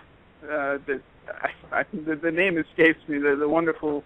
The tricky little bastard. Tricky little bastard. That tricky little bastard is always lingering there. And if you could just like close it out and just realize it's unnecessary, then we'd all have happier lives. Well, that was the trick, right? That was the planting of the thoughts. That's why the mainstay of my mission is to get people into the dark. Get deep, get meditating, because it's the only time your right brain is going to kick into full gear. And that's where your creative comes, and that's when the tricky little bastard gets shut down. And it does take effort, and it takes no effort. That's the thing about it, right? It is a perfect singularity. It takes effort to shut it down, but really there is no effort involved. It's just a change of your intent. And intend to do it. And that's where these magical little downloads come from. And it can be anything. You can, I use music as an example as, what was so different about, my experience in getting, as I call them, down, or others I think call them that too, but that's what I call them, getting these downloads. The difference was I shut up the left brain long enough, because when you're, like if you're in, like a potter's turning clay on a potter's wheel, or crocheting, knitting, painting, dancing, whatever it takes for you to get lost in you. That's your dance.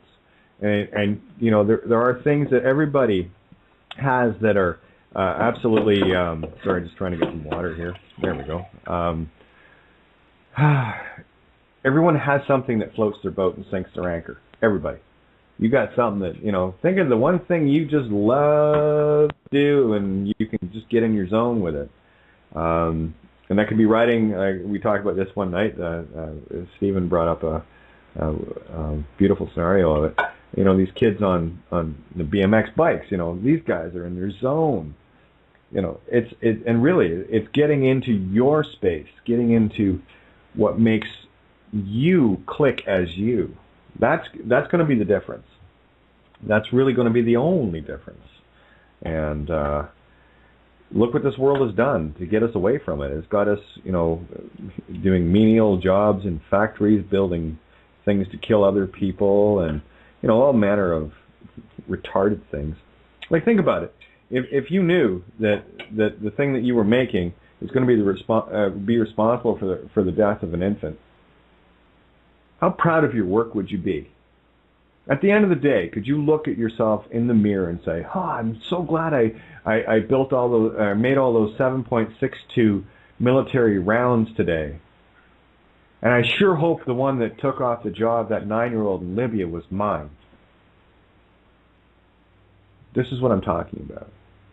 This is us cannibalizing us. Yeah, go ahead. Well, actually, Jeremiah, hold your thought. Yeah. We got four minutes before we roll off into the recording. Big thanks to Paul, Lisa, and the crew, all the hosts at criticalmassradio.co.uk, giving us this platform every single night where we can gather and get our intent out. And I guarantee you guys, this is changing the planet in a very big way. It's manifesting in 3D land. So there you go. So, and if you want to call in, best to do it now, because once we roll into recording, you cannot call in or Skype in. You just go, if you go to the page that you're listening to, it will just give you the recording. So here it is. Refresh, hit Skype to call in on the page you're listening to, or call in direct at area code 661-467-2401. Okay, Jeremiah, carry on, my friend. Absolutely. I was going to say that you could put that idea in the mirror, basically, like people doing these horrible things. I mean, I'm not saying they should be proud about it. I mean, I don't think if you were proud about it, then that would be some real deep programs that had consequences. But what I was saying is these people are there to wake people up. These people are there to expand this universe, just like we have been in that position. Our spirit has probably been in a position where we did some really just horrible things, but we were also a teacher to someone that we were doing that to, and they've needed to experience that so they can recognize what they were doing, what they were set out to do, why they're here to remember, or they overcome or succumb, is that kind of idea. And then it's just like a chain of like this kind of action and reaction. And that's the beautiful thing, is that's the balance, I guess. That's the singularity, knowing that you need to experience an adversity in order to grow, and that everyone that did you harm, you have asked for it, but not consciously. More the programs have asked for it, but in the way you did ask for it, so you can experience that adversity, so you can grow. And I think that's really important to know. It really helps people forgive those people because they were their teachers, just as, love thy enemy and all this good stuff, because we're all in a wonderful dance. Just, I guess it depends on the matter of perspective on how you feel about that. But I definitely see, and I'm sure you do as well, that these components are very necessary for the growth of the entire, all that is. So. Oh, absolutely. That's it. Again, you're 2 for 2 now. Actually, you're more than that, but 2 for 2. That's the thing is, can you look at the things? 90 seconds, love that. Anyway, can you look at the things that are so utterly evil and be grateful? Absolutely, because without the adversity, we don't have that mirror of the duality experience to grow. And it's getting past that. That's for me. That was the real lesson. Can I get past that? Absolutely, I can. As much as I bitch and rant and everything else about these entities, let's put it this way. Really simple. They're kindergarten, okay, and they get to experience where we're at eventually. So they can play all the silly games that they want to play, but at the end of the day, what is going to occur is they have to go through. That's the golden rule. Do unto others as you'd have them do unto you. And if you didn't learn the lesson, kindergarten boys and girls, you don't graduate to grade 1. So, and therein lies the difference. So that's why I can look at it and in as much as I would have angst before, I have nothing but I can't even call it pity. It's more, it's actually laughable, and that might sound really really weird, but I look at these guys and I know what's coming. They get their graduation into grade 1 eventually, and they get to go through everything that you've been through, I've been through, on the other side of the mirror. And let's just think about this real quick. I just had a wonderful idea. If everything is simultaneous, everything's happening now, then they're laughing already. They've already experienced it. So exactly. We're all laughing together, and that's the wonderful thing. Like what we're going through right now, we're laughing about it because we've already overcome it. And everyone is coming on board, and now it's just time to experience it now, and experience that moment where we're just all laughing and having a good time, and that's what's wonderful about it. Couldn't agree more. Okay, guys, chime in. That's some pretty cool shit going on. What do you guys think? I agree.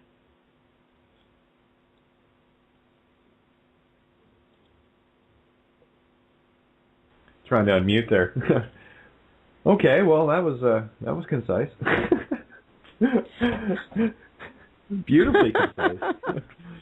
Oh yeah. You guys don't make it easy. I was going to say, you don't make it easy for me to breathe here, do you? Oh, too funny. Anyway, Stephen, are you there? Or did I lose him? Yes, I'm still here. There you are. I was kicking back in my chair with my eyes closed, and I think I dozed for a minute. Oh, good. That's meditating. Excellent. No, it's a great night. There's a lot of good energies coming around. The levels rise up, then they dissipate, and then they rise up again.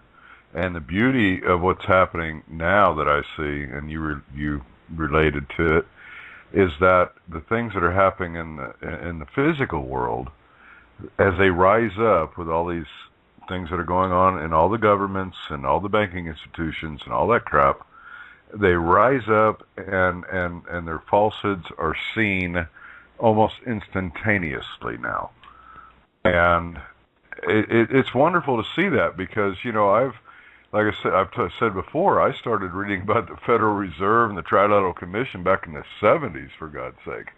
And, you could never even talk to anyone. Now, it's the media can't even contain their lies and bullshit anymore. So, yeah, we've come over the top. And it's time to take our vanguard now and realize that, no, we don't have all the answers yet. We still have some things to learn about ourselves. We've seen the deception. We understand the deception. We kind of think we know what we need to do about it, but we're not even quite sure how powerful we are. So we need to continue to strive to learn our inner self. Don't strike outward until you've answered your questions inside. Exactly, and that for me is part of the real lesson in getting back the responsibility of being Uber creators. Because when you are a creator, as you are, wielding all the power of the universe, are you ready for it? That's the thing. And I often use the analogy of, would you give a 5-year-old a gas can or a bucket full of gas and a book of matches just to see what happens? Or are you going to kind of be a little bit more careful about it? And can you handle being an Uber creator? I know I've always liked that analogy. Well, you talk about a can of gas and a match. When I was about 10 years old, I thought I knew everything, of course, by then. And my dad was off working on the road, and we had a business up at the Lake of the Ozarks, and I was going to be the man and take care of everything. So there was this big old dead log, piece of tree laying down on this hillside. And I thought, well, shoot, I can burn that thing up. So I went up to the tool shed, and I got me a 5-gallon can of gas. And it was one of those metal, I don't know if anybody remembers the old metal 5-gallon cans that had the little spout with a little metal cap on the end of it. And so anyway, I carry this thing down the hill. And I go in and I get some matches, and I pour this gas all over this log. And I'm going to make my dad really proud when he gets back, because I've cleaned up this log. And I pour this gas all over it, and I light it with a match, and it whoosh, and it burns and burns and burns, and it goes out. And of course, there wasn't enough kindling there to burn the tree. So, I had the bright idea, just pour some more gas on it. And so I did. I took the little cap off the spout, and I went down there to that log and threw a bunch more gas on it. And there was enough heat left that ignited the gasoline, came all the way back up through the stream into the can, and luckily it was full enough it didn't explode, because if it had been a half-full can, it'd have been a frickin' bomb. But it was full enough, I dropped that can and went running up the hill and looked back, and there was just this little flame coming off the top of that little bitty spout, because it was just burning off the fumes and it never exploded. And that's where we're at right now. We think that we know that we can use this whole can of gas and we can take care of all this crap, that we are so neat that we figured all this stuff out and we know everything and we understand what all's going on and we can take care of it. Well, the fact being, we don't quite have all the knowledge we need right now. So be careful where you throw in the gasoline, because it may come back up and burn your own tush. Perfect That's analogy. a great story, Steve. I like that. It was fun. Good. Look at the allegories, huh? Oh, there you go. Yeah. I love Go the ahead, gems. Go ahead, I'm sorry. I was say, go ahead, Jeremiah, jump in there. Well, I was just going to say I just love the gems. Always a good time, Steve. Yeah, he's got a few. I have another one if you want to hear this. Oh, please! I love these. These are great. Okay. I was probably about somewhere 11, 12 years old. And like I said, we lived on a big lake. We had a resort. This is back in the late 60s. And I had a cousin at the time, Tom Knudsen. And Tommy was a lot older than me. He was probably, I'd say, in his 30s at that time.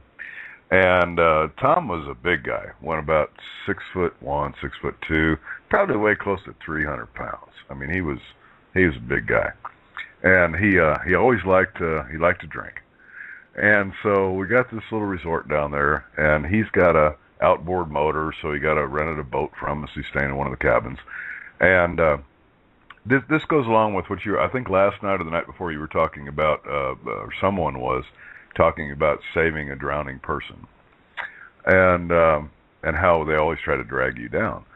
So anyway, he's getting ready to leave to go back to the city, and it's I don't know, 9, 10, 11 o'clock in the morning, and he's already toasted, and he's down there in this little 14-foot aluminum boat trying to pull his outboard motor off the boat and put it on the dock so he can load it up and get ready to go home. And he's drunker than a skunk. So I'm down there with him, helping him.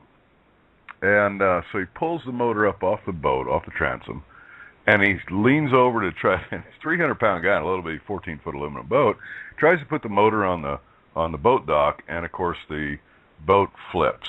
Okay, and he goes into the water, hanging on to the motor.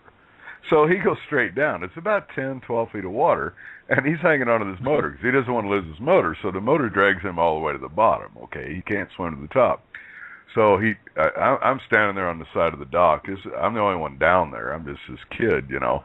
And I see him trying to swim up with one hand hanging onto this motor, and he gets all the way to the top, the surface, and he goes back down again. So I start yelling and screaming for help, you know. And being the savior type that I hopefully I've gotten over this. I don't know, but you know, I yelled and screamed, and I reached down the next time he comes up to try to grab his hand. Okay, at that time I'm, you know, I don't know, maybe 100 pounds, 110 pounds, and he's 300 pounds. 100-pound anchor, yeah. Yeah. So he grabs a hold of my hand, of course, like I'm going to be a savior, which I thought I was. And, of course, we both wind up going down to the bottom of the lake. And so in the interim, my dad hears the screaming and yelling. He comes running down off the hill, jumps about a 18-foot embankment of sandstone. I mean, just hurdles himself off of it because he knew when he heard my voice, he knew there was something going on. And he hurdles himself off of this 18-foot sandstone cliff, comes running down, grabs me up out of the water, you know, and as he does, he's cussing me out, of course. You idiot, what are you doing? You know, throws me on the boat dock. And finally we got my cousin out. But the story being is, you know, we all think we can help someone just because we think we have the knowledge, but we're still all young in our awakening. And no matter how we think we are, and all this great videos we watched and all these books and all these presentations and all this stuff, we think we got a handle on it. But we're still babes in the woods, so be careful, because if that drowning person reaches up and you grab a hold of that hand, in the shape most of us are in, including myself, we're probably going to wind up back in the frickin' water again. So that's my analogy on that one. There we go. Sorry, the unmuting I have to do on the pad here. It slows molasses and fip. But, yeah, I mean, there it is. Another beautiful allegory. You know, can we learn these lessons? That's the real trick, right? So,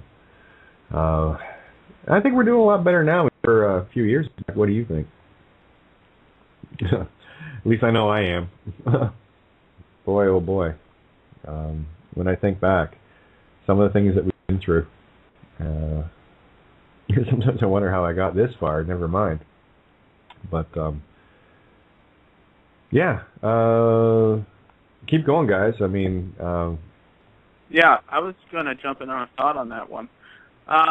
You mentioned something profound, and it's been on my mind as the idea of teleportation, like not using technology, but our own physical bodies. Like, we can do this. It's possible. It's absolutely possible. Everything's a wave.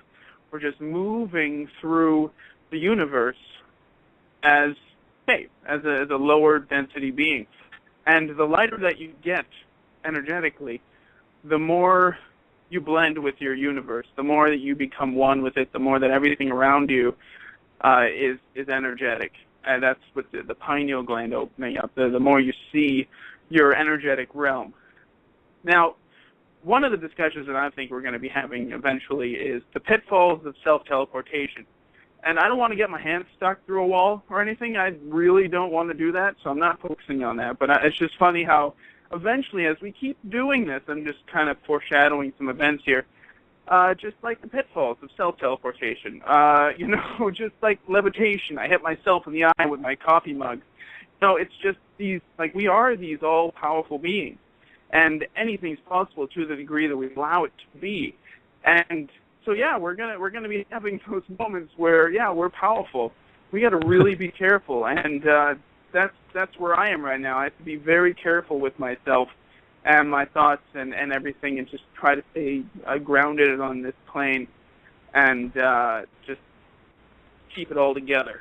And like, it's just kind of funny that you said that, and it gave me some wonderful insight that yes, I am definitely going to be careful. So thank you for that. Well, yeah, go back to Steve's analogy there of lighting that log up. You know, would you apply that same reasoning, and this is the joy of our evolution. Would you apply that, same reasoning to teleportation of oneself? And again, it's a gradient thing, It's when you were saying materializing half into something, I got a visual of the Eldridge, and there's another example of using or trying to use something like technology that you really don't know what's going to happen. It's like, look at all the nonsense that went around the CERN collider. Here they are trying to find the God particle, and they're building these billions and billions of dollar machines, and all they got to do is go down to the dollar store and get themselves a mirror. But again, that's it. We overcomplicate everything, and we miss the simple things. And I think for me, that's what a lot of this is getting back to the simpler things and the simpler understandings. And I go right back to truth again, being simple. It's not easy. And so, hey, Steve, sometimes we gotta. And I've had a few blow up my face, that's for sure.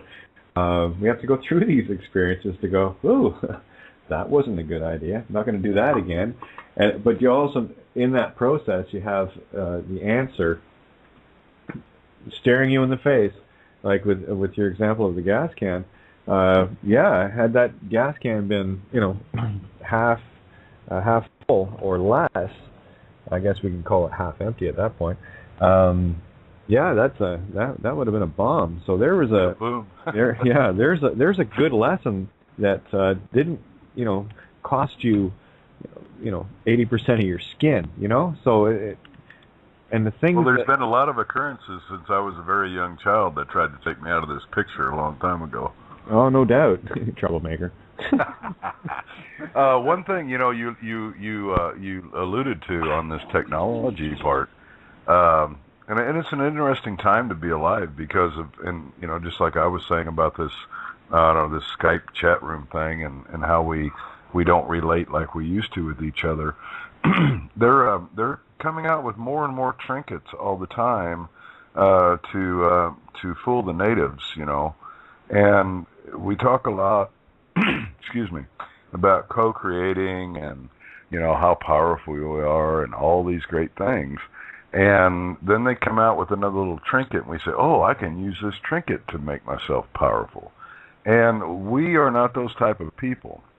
We have the power within ourselves, and we need to be very watchful that we don't allow ourselves to have our discernment clouded again, especially in this new paradigm here, whatever, like you said, all these fancy words are using.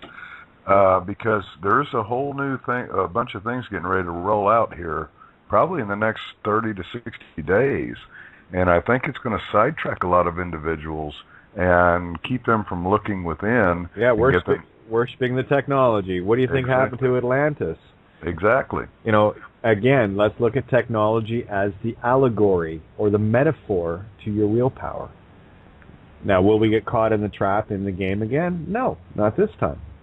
It would be great to, look, I have a teleporter. I can go here and here, and that's great. And what do you end up doing? Well, for instance, down in Chile, here about, maybe 30 days, 60 days ago, the technology we know, of course, is there and has been there for a long time to replicate just about anything, just like 3D printers, for instance. And there's a group of researchers, scientists, whatever they are, down in Chile, who have developed a machine, an instrument, that is tied into somehow, and I don't know all the particulars, but according to the information, tied into a DNA source. And you can use this machine, and anything that you can imagine, this can replicate into 3D. And they have been funded now, as of about a month or maybe 2 months ago. They were funded by the country of Chile, by the government, to proceed with the manufacturing of these devices. And they are planning to take them to the schools and to the children. That's their first project, and to teach the children how to use these replicators. Now, they also say that once a human being uses one of these, and within about 15 minutes, they are able to understand how it works and are able to create on their own. Now, if this is true, which I don't know. Again, they're taking technology to the young people. Too soon. And, yeah, exactly. And it's going to bring on the transhumanism realm. All I'm saying is we need to be watchful of ourselves and what we're doing. Oh, absolutely. And this is one of the treasures that Tony was bringing to the table in the technology aspects and the things that were going on. My only drive with regards to that was to not get people enraptured thinking that, that's what, hey, Atlantis, that's what happened to Atlantis. They destroyed themselves with their own technology worship. And that's what it boiled down to. We became so there's the game master trapped in their own game. And it's so very easy once we have these things to distract us. Exactly. It's ramping up to the degree that the more awake we are, the more toys they're putting in front of people to keep them distracted, to keep them from looking within. Oh, look, I can use this to be a replicator. And of course, as you say, when they take these things to kids, there's a perfect thing to give a kid that doesn't know their arse from a hole in the ground. Let's give them something that can replicate their thoughts. And holy shit, there's a Tyrannosaurus Rex. Well, let's imprison the newest generation. See what's happened is they got through the 3-generation process to where we lost and forgot our history of who we are, and that was a few generations ago.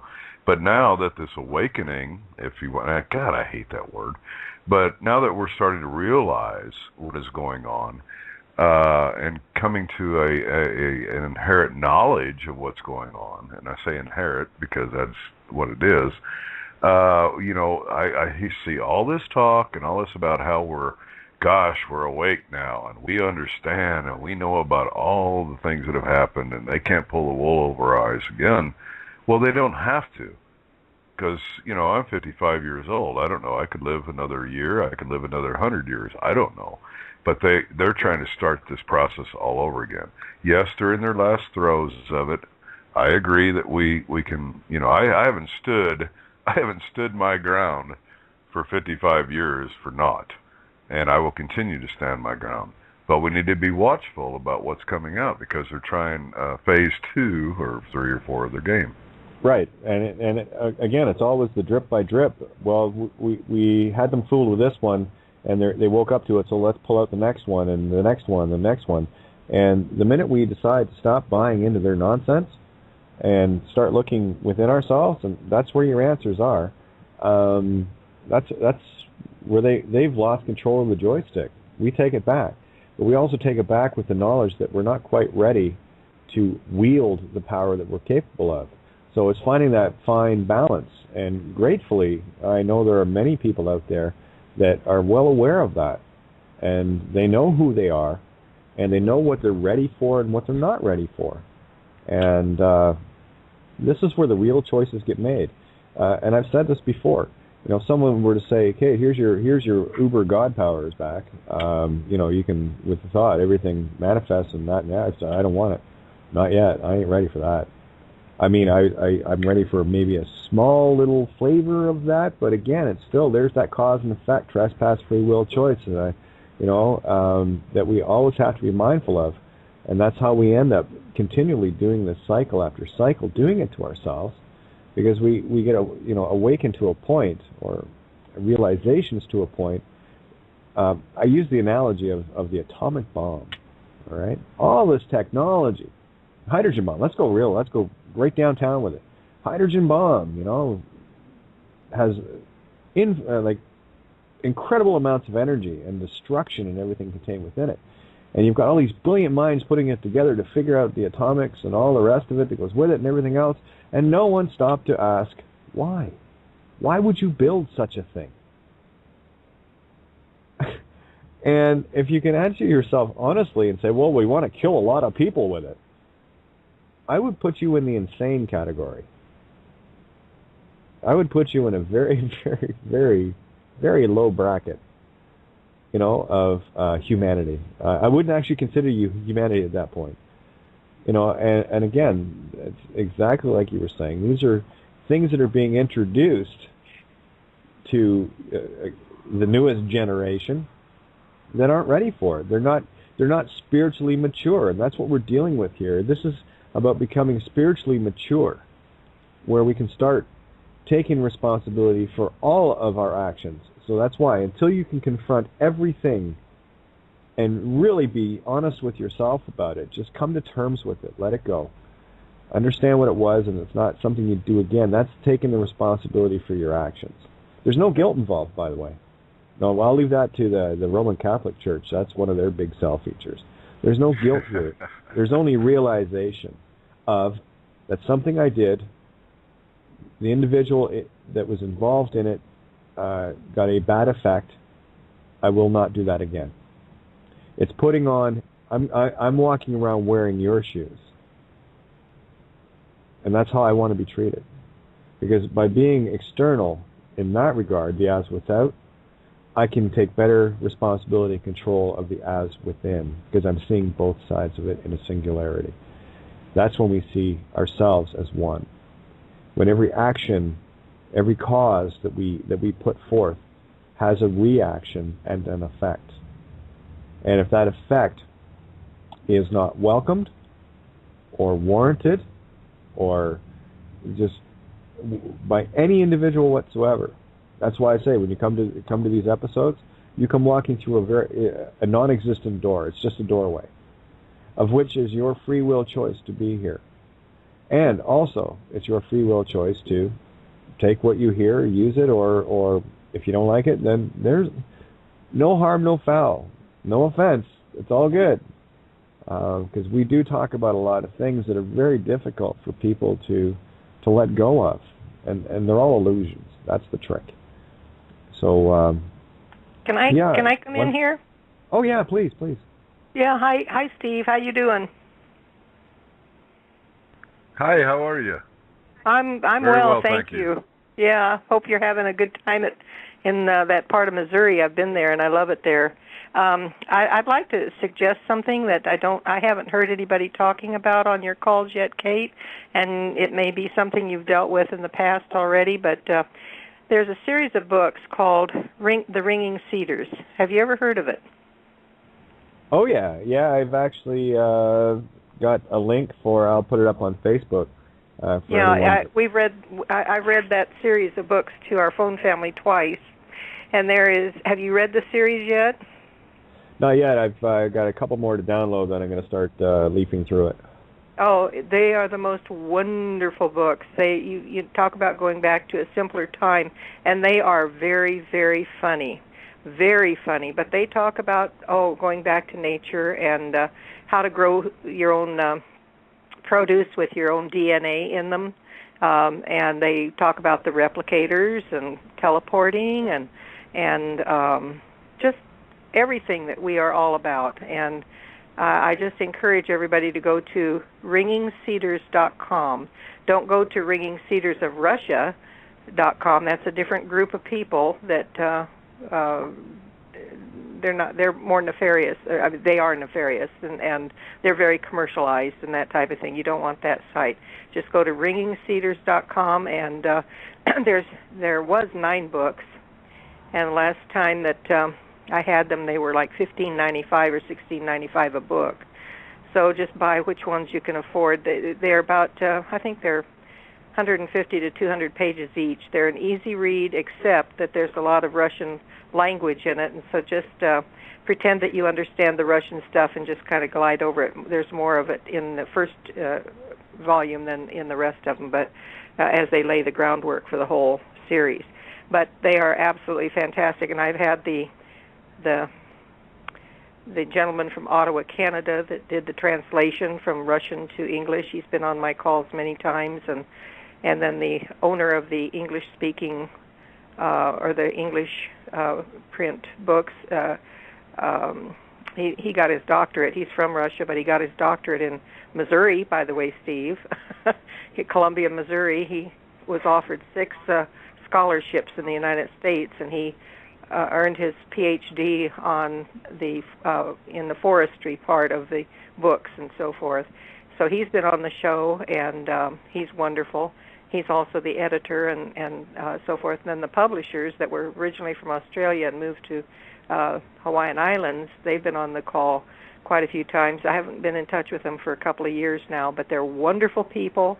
The books are miraculous, and you would never believe the author. And that's why Anastasia, and of course John, what is his name, Woodsworth, I think, is the translator, and he always wants us to say Anastasia because he doesn't want Anastasia mixed up with the Russian Tsar's daughter. But we mostly say Anastasia, we all know. But there's so much information in there about how to raise children, how to live on the earth, and going back to nature, and yet coming into this thing where we're going to be using the replicators and so forth. So I just urge everybody on this call, and I think the people on this call are really going to enjoy those books. So I'll back out and hope you do get involved in them, Kate. You'll really love them, honey.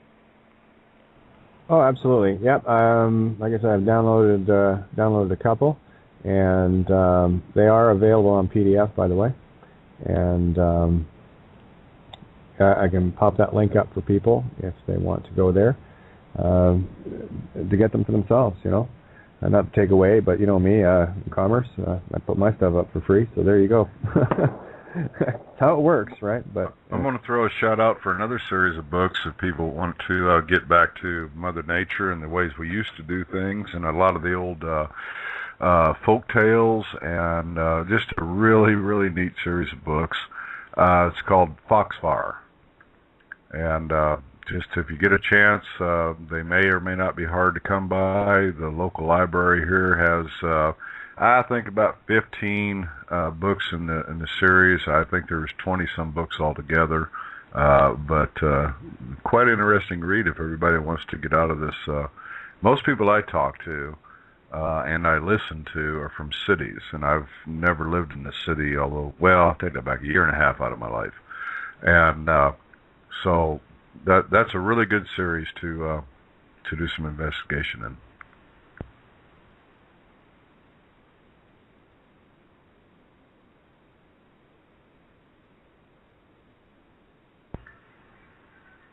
Did everybody go away? Unmute. There. Can you hear me?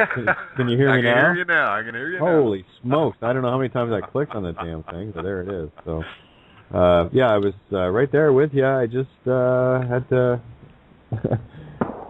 Oh, they're still letting fireworks off. Holy, the kids are restless tonight. Anyway, must be Sunday night. Back to work and school tomorrow, huh? No, it's holiday down here in the States. Oh, is it? Yeah, they call it Memorial Day.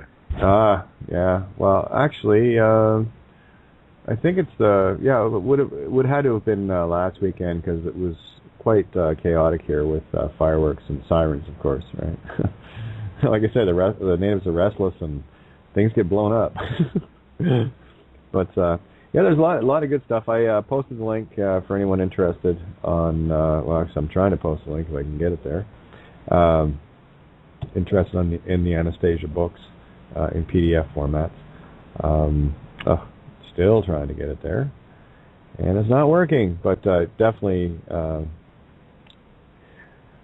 I've heard much about them, and that's another thing with me too. Is I'm where I used to do a fair bit of reading articles and stuff like that. One of the things I treat this the same way as I treat music. People used to ask me, "Well, how come you don't listen to music when you're driving?" And I said, "Because I don't want to taint, my concepts and melodies and stuff like that. I'll turn them on once in a while." But for the most part, I just listened to talk radio and just to see what was going on in the world, and of course, none of that was actually anything worthwhile. But I found it interesting in terms of the social aspect of seeing how people think and how they react, and it gave me a really good overview of just how deeply ingrained a lot of people are in this game. And to me now, it's if I turn on talk radio, it's a joke. You hear these guys talking about how important. The trade that was made between this team and that team is going to affect the season, and all manner of bread and circus shit going on. And I had to laugh, and I still have to laugh. It's like even tuning into some of the alternative mainstream talk shows. Don't want to mention any names, but they bring guests in to talk about aliens and just all manner of distractions without actually getting anywhere. Those two, they're fascinating, absolutely. And when you see the allegories of them, and Stephen, you presented a couple of beautiful allegories tonight of life lessons that were portrayed in a life scene, part of a movie, your movie, and and the way you talk it through, it's great too, because you convey the pictures and you can see everything going on. And well, for me, I saw the immediate overlay of that whole responsibility thing, and the road to hell is paved with good intentions. And I know your intention was good; you wanted to help your dad out, in as much as you wanted to help your cousin out, right? At the end of the day, you found yourself in a little hell, as it were. So it's really taking the time, and that's what we're doing now. We're finally taking the time to stand back and think. We're now being Prometheus, not Epimetheus. We're thinking before we do things, feeling before we do things. And because what you're dealing with, the vast majority of situations on this planet, you're dealing with people that are reacting to an effect. Someone has caused something against them. Look at court, cause for action. Really? Okay. Well, how about I give my own cause for action and just sit this one out? Huh? That works for me. But again, it's, can you look at them for the allegories? Can you see them for what they are? And are you willing to confront you? And for me, that's been the toughest challenge of all, looking in my own mirror and trying to see, who I am and what I'm ready for, what I'm capable of. And I'm sure all of us can probably agree that we're pretty capable of some nasty things if we get in the wrong frame of mind, when we let the emotions rule our better knowledge, our better sense, right? So, and that for me is there's a singularity, putting the emotions and mind into balance, where the emotions don't overrule the mind, and the mind also doesn't overrule the emotions, because there we have love, right? Which is, for me, love is the only motion there is. Everything else is a stop. It's bringing those things into check and balance, equalizing the mind and emotion, and the emotion and the mind. And I can say mind. I'm inferring heart, because that is actually your true mind. That's your intuitive, your gut. That just tells you it feels right. And there's generally not an emotion involved with that reaction either. It's just, you just know. If something doesn't sit well with you, you kind of go, and the body language will speak loudly. Only if you're paying attention to it. Because, hey, you are the universe, right? We're a fractal of a fractal of a fractal, and everything contained within you is the universe. And this is just our projection and what we're looking at every instant of every day. That seems to have time involved, that is linear, that allows things to persist, so we can take the time to look at it. Because in the all-knowing consciousness, we know all things now. Can't have much of a game when you're there. So we have to, like I said a few nights back, this is about splitting up from the all-knowing to the all-unknowing, so that we can, discover ourself a bit better, and to have some sense of meaning in our, existence, infinite existence. Infinity is a long time to be bored and lonely. So here we are. We're playing a game and creating little aspects of ourselves with completely different perspectives. And boy, when we get home, the stories we can tell. Hey, the DVD collection we got there is incredible. It's going to take infinity to watch it all, right? And that's how I look at it. But there you go. Oh, we lost Jeremiah, I see. It's going to be next to impossible to get him to join in. But, yeah, we got about a little more than 20 minutes left here. Maybe we can sum up our thoughts, and we can do a tune or two, and get ready for tomorrow night. I'm not sure what I'm going to bring to the table tomorrow night. I've got a couple of ideas, but I never know what's going to hit me until I start looking at posts and whatnot. And I just pick those things that resonate deeply and that I feel are worthwhile looking at and having a chat about. So jump in. We still got Ninja, Steve, and Carol on the call. Anybody else is still in the call if you want to jump in. If you're on Skype, just open up your dial pad, hit the plus sign. It'll give you the options. Open dial pad, hit 1. That'll let me know that you want in the call to have a chat. And those on the phone, all you have to do is hit 1 on your keypad, and it will activate the hands up here, so I'll know you want in. Because we still got 11 callers sitting in here, and a few of you have never spoken up, and I'd love to hear from you. Is that a challenge? I think it is. So go ahead, guys. Boy, they're just jumping right in, aren't they? Here you go. You got one. You got one. Go. I think I heard one. Nope. No? No, you're it. Okay, well, shout out to Ninja Bambi. I'll tell you what, this chat thing, this is my first experience with this. And it's really kind of strange, you know. She puts up all these little figures, you know, these smiley faces, bowing people, dancing things, and I'm going, wow. Yeah, Skype emoticons. Here, keep your eyes on it. I'll show you a couple of my stalwarts. You ready for these? These well, this one actually is a real fun one. So there you go. Okay. Got it? Yep. Okay, and of course, here's an emoticon that actually uses my name, Kate. K-A-T-E bracket. Hey, if you want to do emoticon for these here, if you want to know how to make them, just put your mouse scroll over the image and it'll show you how to type it. So no, thank you. Yeah, there's my own emoticon. That is Kate in brackets. Perfect, isn't it? It was just a coincidence when I found that, and I'm thinking, okay, I guess I'm on the right path here. Well, it's kind of what I was alluding to Kate? early. Oh, excuse me. You got that one, and I've got the ninja one. How about that for the coincidence? There's double there. I know, it's great. Perfect. Yeah. Steve, what have I done? Have I opened up the cage and let the beast out into the chat room? Yeah, you did. I'll tell you what now. But I want to bring back the point I alluded to so that you understand what I mean. I'm not used to this because I'm a one-on-one talk to people. I've been a people person my whole life, and this technology is great. Don't get me wrong. I mean, it can be fun, but it's kind of like with what went on in this chat room with Barry earlier. People can lose track because you're not able to put your energy and your intent out with these short little clippy responses.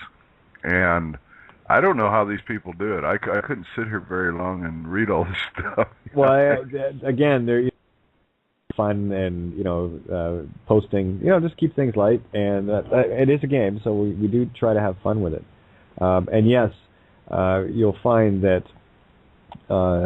people are at different levels of reading intent versus reacting to it, right? So that's why I say when people write things to me, I know their intent. I feel those sigils. Well, it's like I just wrote back to you a little while ago. It's about respect. That's why I brought it up, because I think it's such a valid point to make. And absolutely, I get it. I totally get it. And that's why the only reason I brought it up was because you said it. It was beautiful. That's it. And I thought it was a very poignant thing to share. And here's the thing, the beautiful thing about you, Stephen. That's already a given. See, well, I'll tell you what. You did bring up a good point the other night. Let me do a little soul searching with it. Sure. About you brought it up particularly about Aries when you were going through the zodiac. Mm-hmm. And you, of course, I'm an Aries. Yep. And Aries is in the head. I am. Which, I used to pound my fist on the table, and I am what I am, and I am what I am. And you brought up the point about the mirror the other day about, can you say, I am not? Yeah. And what we talked about a while back is where I came to terms with that. And yes, I have gotten there. It took me a lot of years, and it probably wasn't until about maybe 10 years ago, somewhere in that neighborhood, that I finally was able to look at the I am not part of me. But you know what that gave me? And this is the beauty of it. When I looked in the mirror and seen what I saw, took the saw, cut the table in half, two halves make a hole, and I crawled through the hole, I realized that I now, since I looked at it from both ways, I could forgive myself. Exactly. I've seen the world from both sides now. Joni Mitchell. Very, I very, believe. yeah, it was. Very prophetic song. You know, send in the clowns, baby. You bet. You know, and boy, did they ever, huh? Laughing and dancing all the way. Yeah, the only thing missing are the red noses and the painted faces. Is they got the costumes though. They all look still squeak squeak when they tried to talk. Yeah, and who knows how many they can squeeze into one of those cruisers? You know, 15 or 20 of them can crawl out. You know. Exactly. Exactly. But there it is, and that brings to light and dark at the same time the absolute singularity of everyone's duality. For me, the true divide and conquer was this whole creating one that was male and one that was female, and it create division. And one is still in a dualistic war, patriarchal, with itself. And that's why we have what we have going on here. And the only way we're going to reunite our consciousness is to put that to peace and see it for what it is. You know, Jeremiah brought up the point earlier. He said it far better than I did. It's when we can actually look at the things that we consider evil to see the good in them and to be grateful for it. Because without all of this, we would not, one, have a perspective of a duality, and two, we would not get the lesson of every truth is a half-truth and a half-lie at the same time. And I believe you brought this up before in the past, that many times we need to be very, very thankful of the duality, because that's why we're here. I mean, this isn't something we were put into in some malicious way. This is a school, and we came here so that we could finally get to the point where we could see the duality and understand it. And once you do, well, then you have to be thankful for it, because if you didn't have the dark, you can't have the light. If you didn't have the good, you couldn't have the you can't have one without the other. You can't have one. And the point, and I don't remember where I heard this. It was in an interview, and I have no idea who it was. But the point is that we need to be very watchful of ourselves and our own emotions as we open up and learn and understand that we do not get caught up in the anger and the hatred and the fear and casting, you sons of bitches, what you done to us, you know. And we need to help every way we can to bring them along too. Now that doesn't mean that they're all going to come and help. Most of us, I might not even make it. Shit, I'm not that good. But we need to try to bring us all along on the same path. And those that want to come are welcome, and we have to have open hearts and open arms for them. And that's exactly it. And there's the keeping of the free will choice, and that's really the only choice you have in free will. The game is set. The grid is here. You're part of it. The only thing that changes your road is your intent to which one you wish to travel. And it is a spiral up or a spiral down. And that's it. And we all have, as independent, individual perspectives of the all perspective, right? You got to remember that. We're still the all here. That's the only choice that we have. And me, I'm taking that spiral staircase up. I'm going to keep climbing. And I'm sure it gets to a point, and I've said this on shows many times, gets to a point where it's like, oh, this is great, time to be stupid again and go see what that feels like again. So it is. It's an ongoing, it's an infinite game. And it's an infinite game of mystery. It's the magical mystery tour. The Beatles said it, right? And it's infinite, And it will not always be the way you see it right now. There will be, and have been, glorious, glorious times. And there have been absolute shitty times too. In order to understand what the glorious times are, we have to understand what the bad ones are as well. That gives you the perspective. You know, until you know absolute sorrow, can you ever know absolute joy in its mirror? Well, and how easy is it for us to sit here and converse about this grand, quote, awakening, and all these wonderful things that we now know, and all these powerful things that we are, and there's still these beautiful children that are being slaughtered and starved to death on our planet. Oh, I know. That's the thing. Those are the things that we have to come to terms with to heal ourselves and each other, to end that, because that we do not see in our world. And it's the world that we're envisioning away from that is ending it. And it will end. There's no question. So yeah, keep your eye on the prize, baby. I just don't know how much my heart will break before it does, you know. I mean, goodness. Oh, yeah, I know. But then there's part of the control mechanism of the illusion, right? You know, to keep that energy and vibration down. Once you understand where it is and what it is, as far as a down emotion, that's why when I have my good days and I have my not so good days, I know what they are. I accept them for what they are. I experience it, go through it, see what I need to learn from it, and move on. I will not deny, and I've done it my whole life, I will not deny myself that experience any longer, where I will experience the emotions as they come, as I need to experience them, to look at them, see what I need to, realign, what I need to repair, what works, what doesn't work, so that I can build upon that. It's just adding more bricks to the foundation is all. And just be, this is the whole thing. Just don't be ruled by them. Understand what they are, that they're things that we go through. We have a choice to be in them or not. But as I started the show, and I will finish it with the same thing, a girl like me doesn't cry. Not when they're trying to be everything they're not. That's why I learned very quickly the Aryan part of the zodiac, the I am and the I am not. Right? Because we have to look at all the zodiacs, and they're all lessons there if you can see them, and they're all mirrored.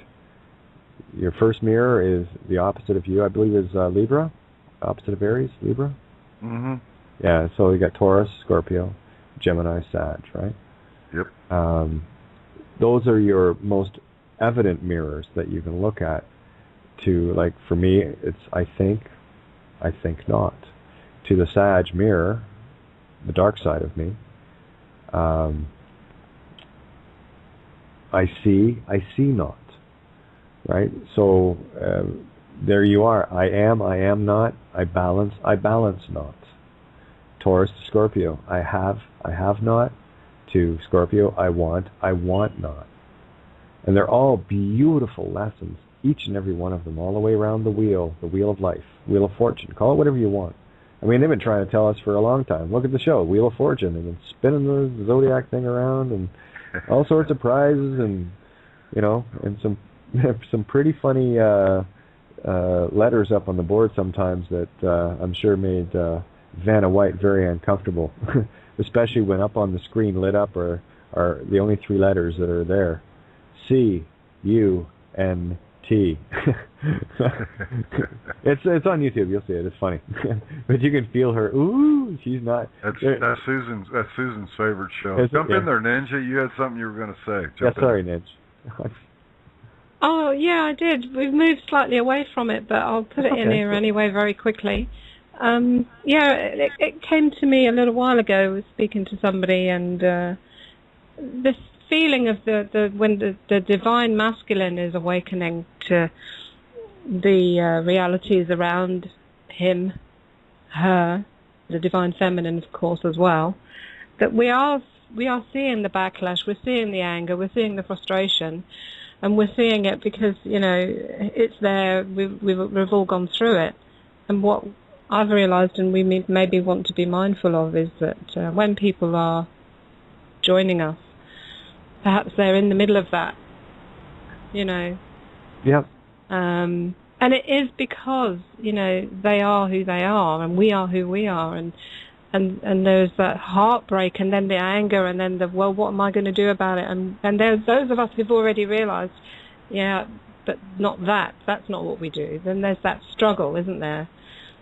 Yeah. That's what and we were it's the way talking about. it's the way that the program is designed, I think, to keep us entrapped even as we wake, so that they can continue to play and press our buttons. And we really, really have to manage our brothers and sisters so carefully that we don't lose them again when they find, you know, maybe the place where they can see the next step. You And know, at the but we same don't lose time, them that we don't lose ourselves either. Exactly. Well, yeah.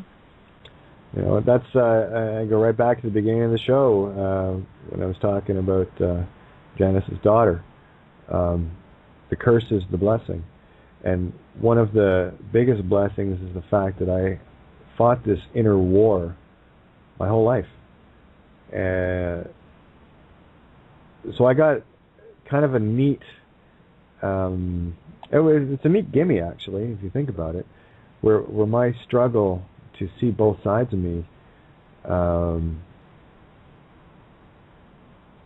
isn't such a struggle anymore, and I can choose whatever side of the closet I feel like, and I'm okay with both, which is kind of cool when you think about it.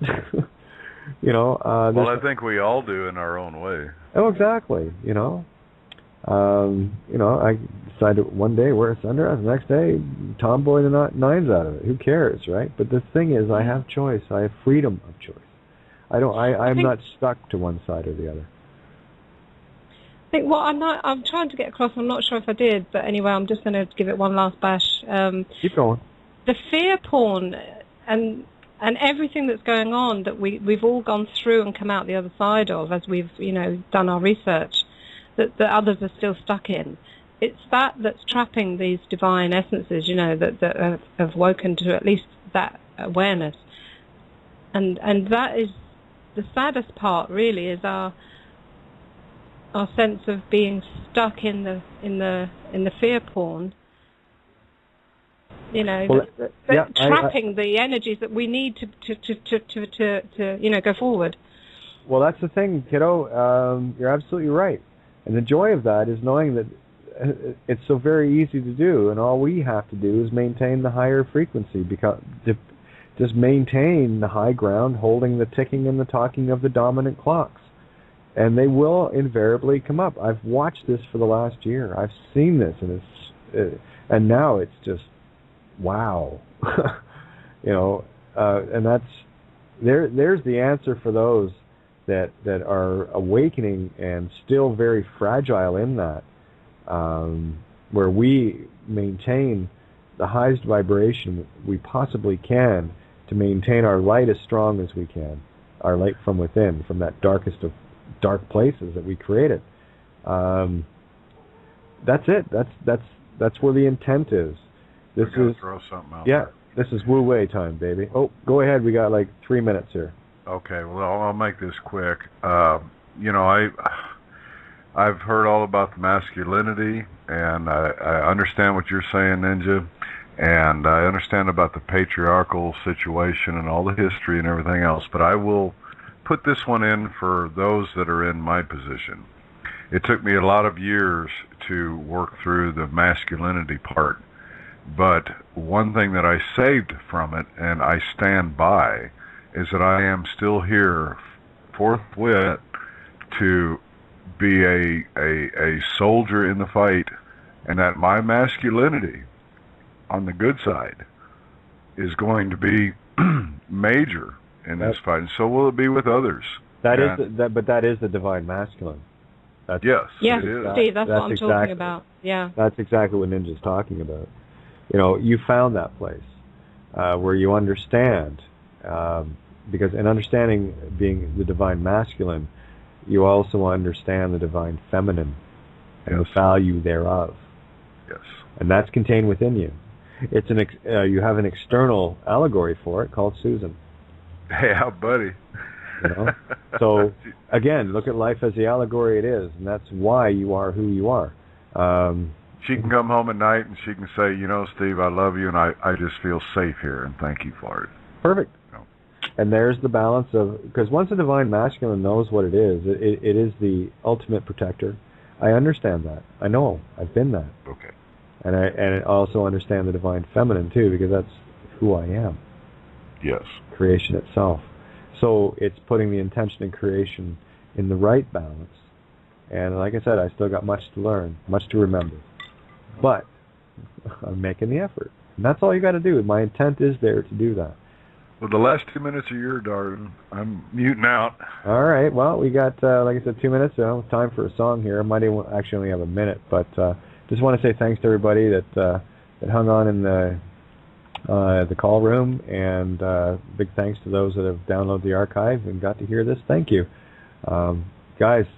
Thank you so much just for being who you are, a most glorious reflection of everything I ever hope to see in my own mirror. And that is what matters to me. That's the intent. That is what it's, for me, that's what it's all about. That's where love does conquer all. And love is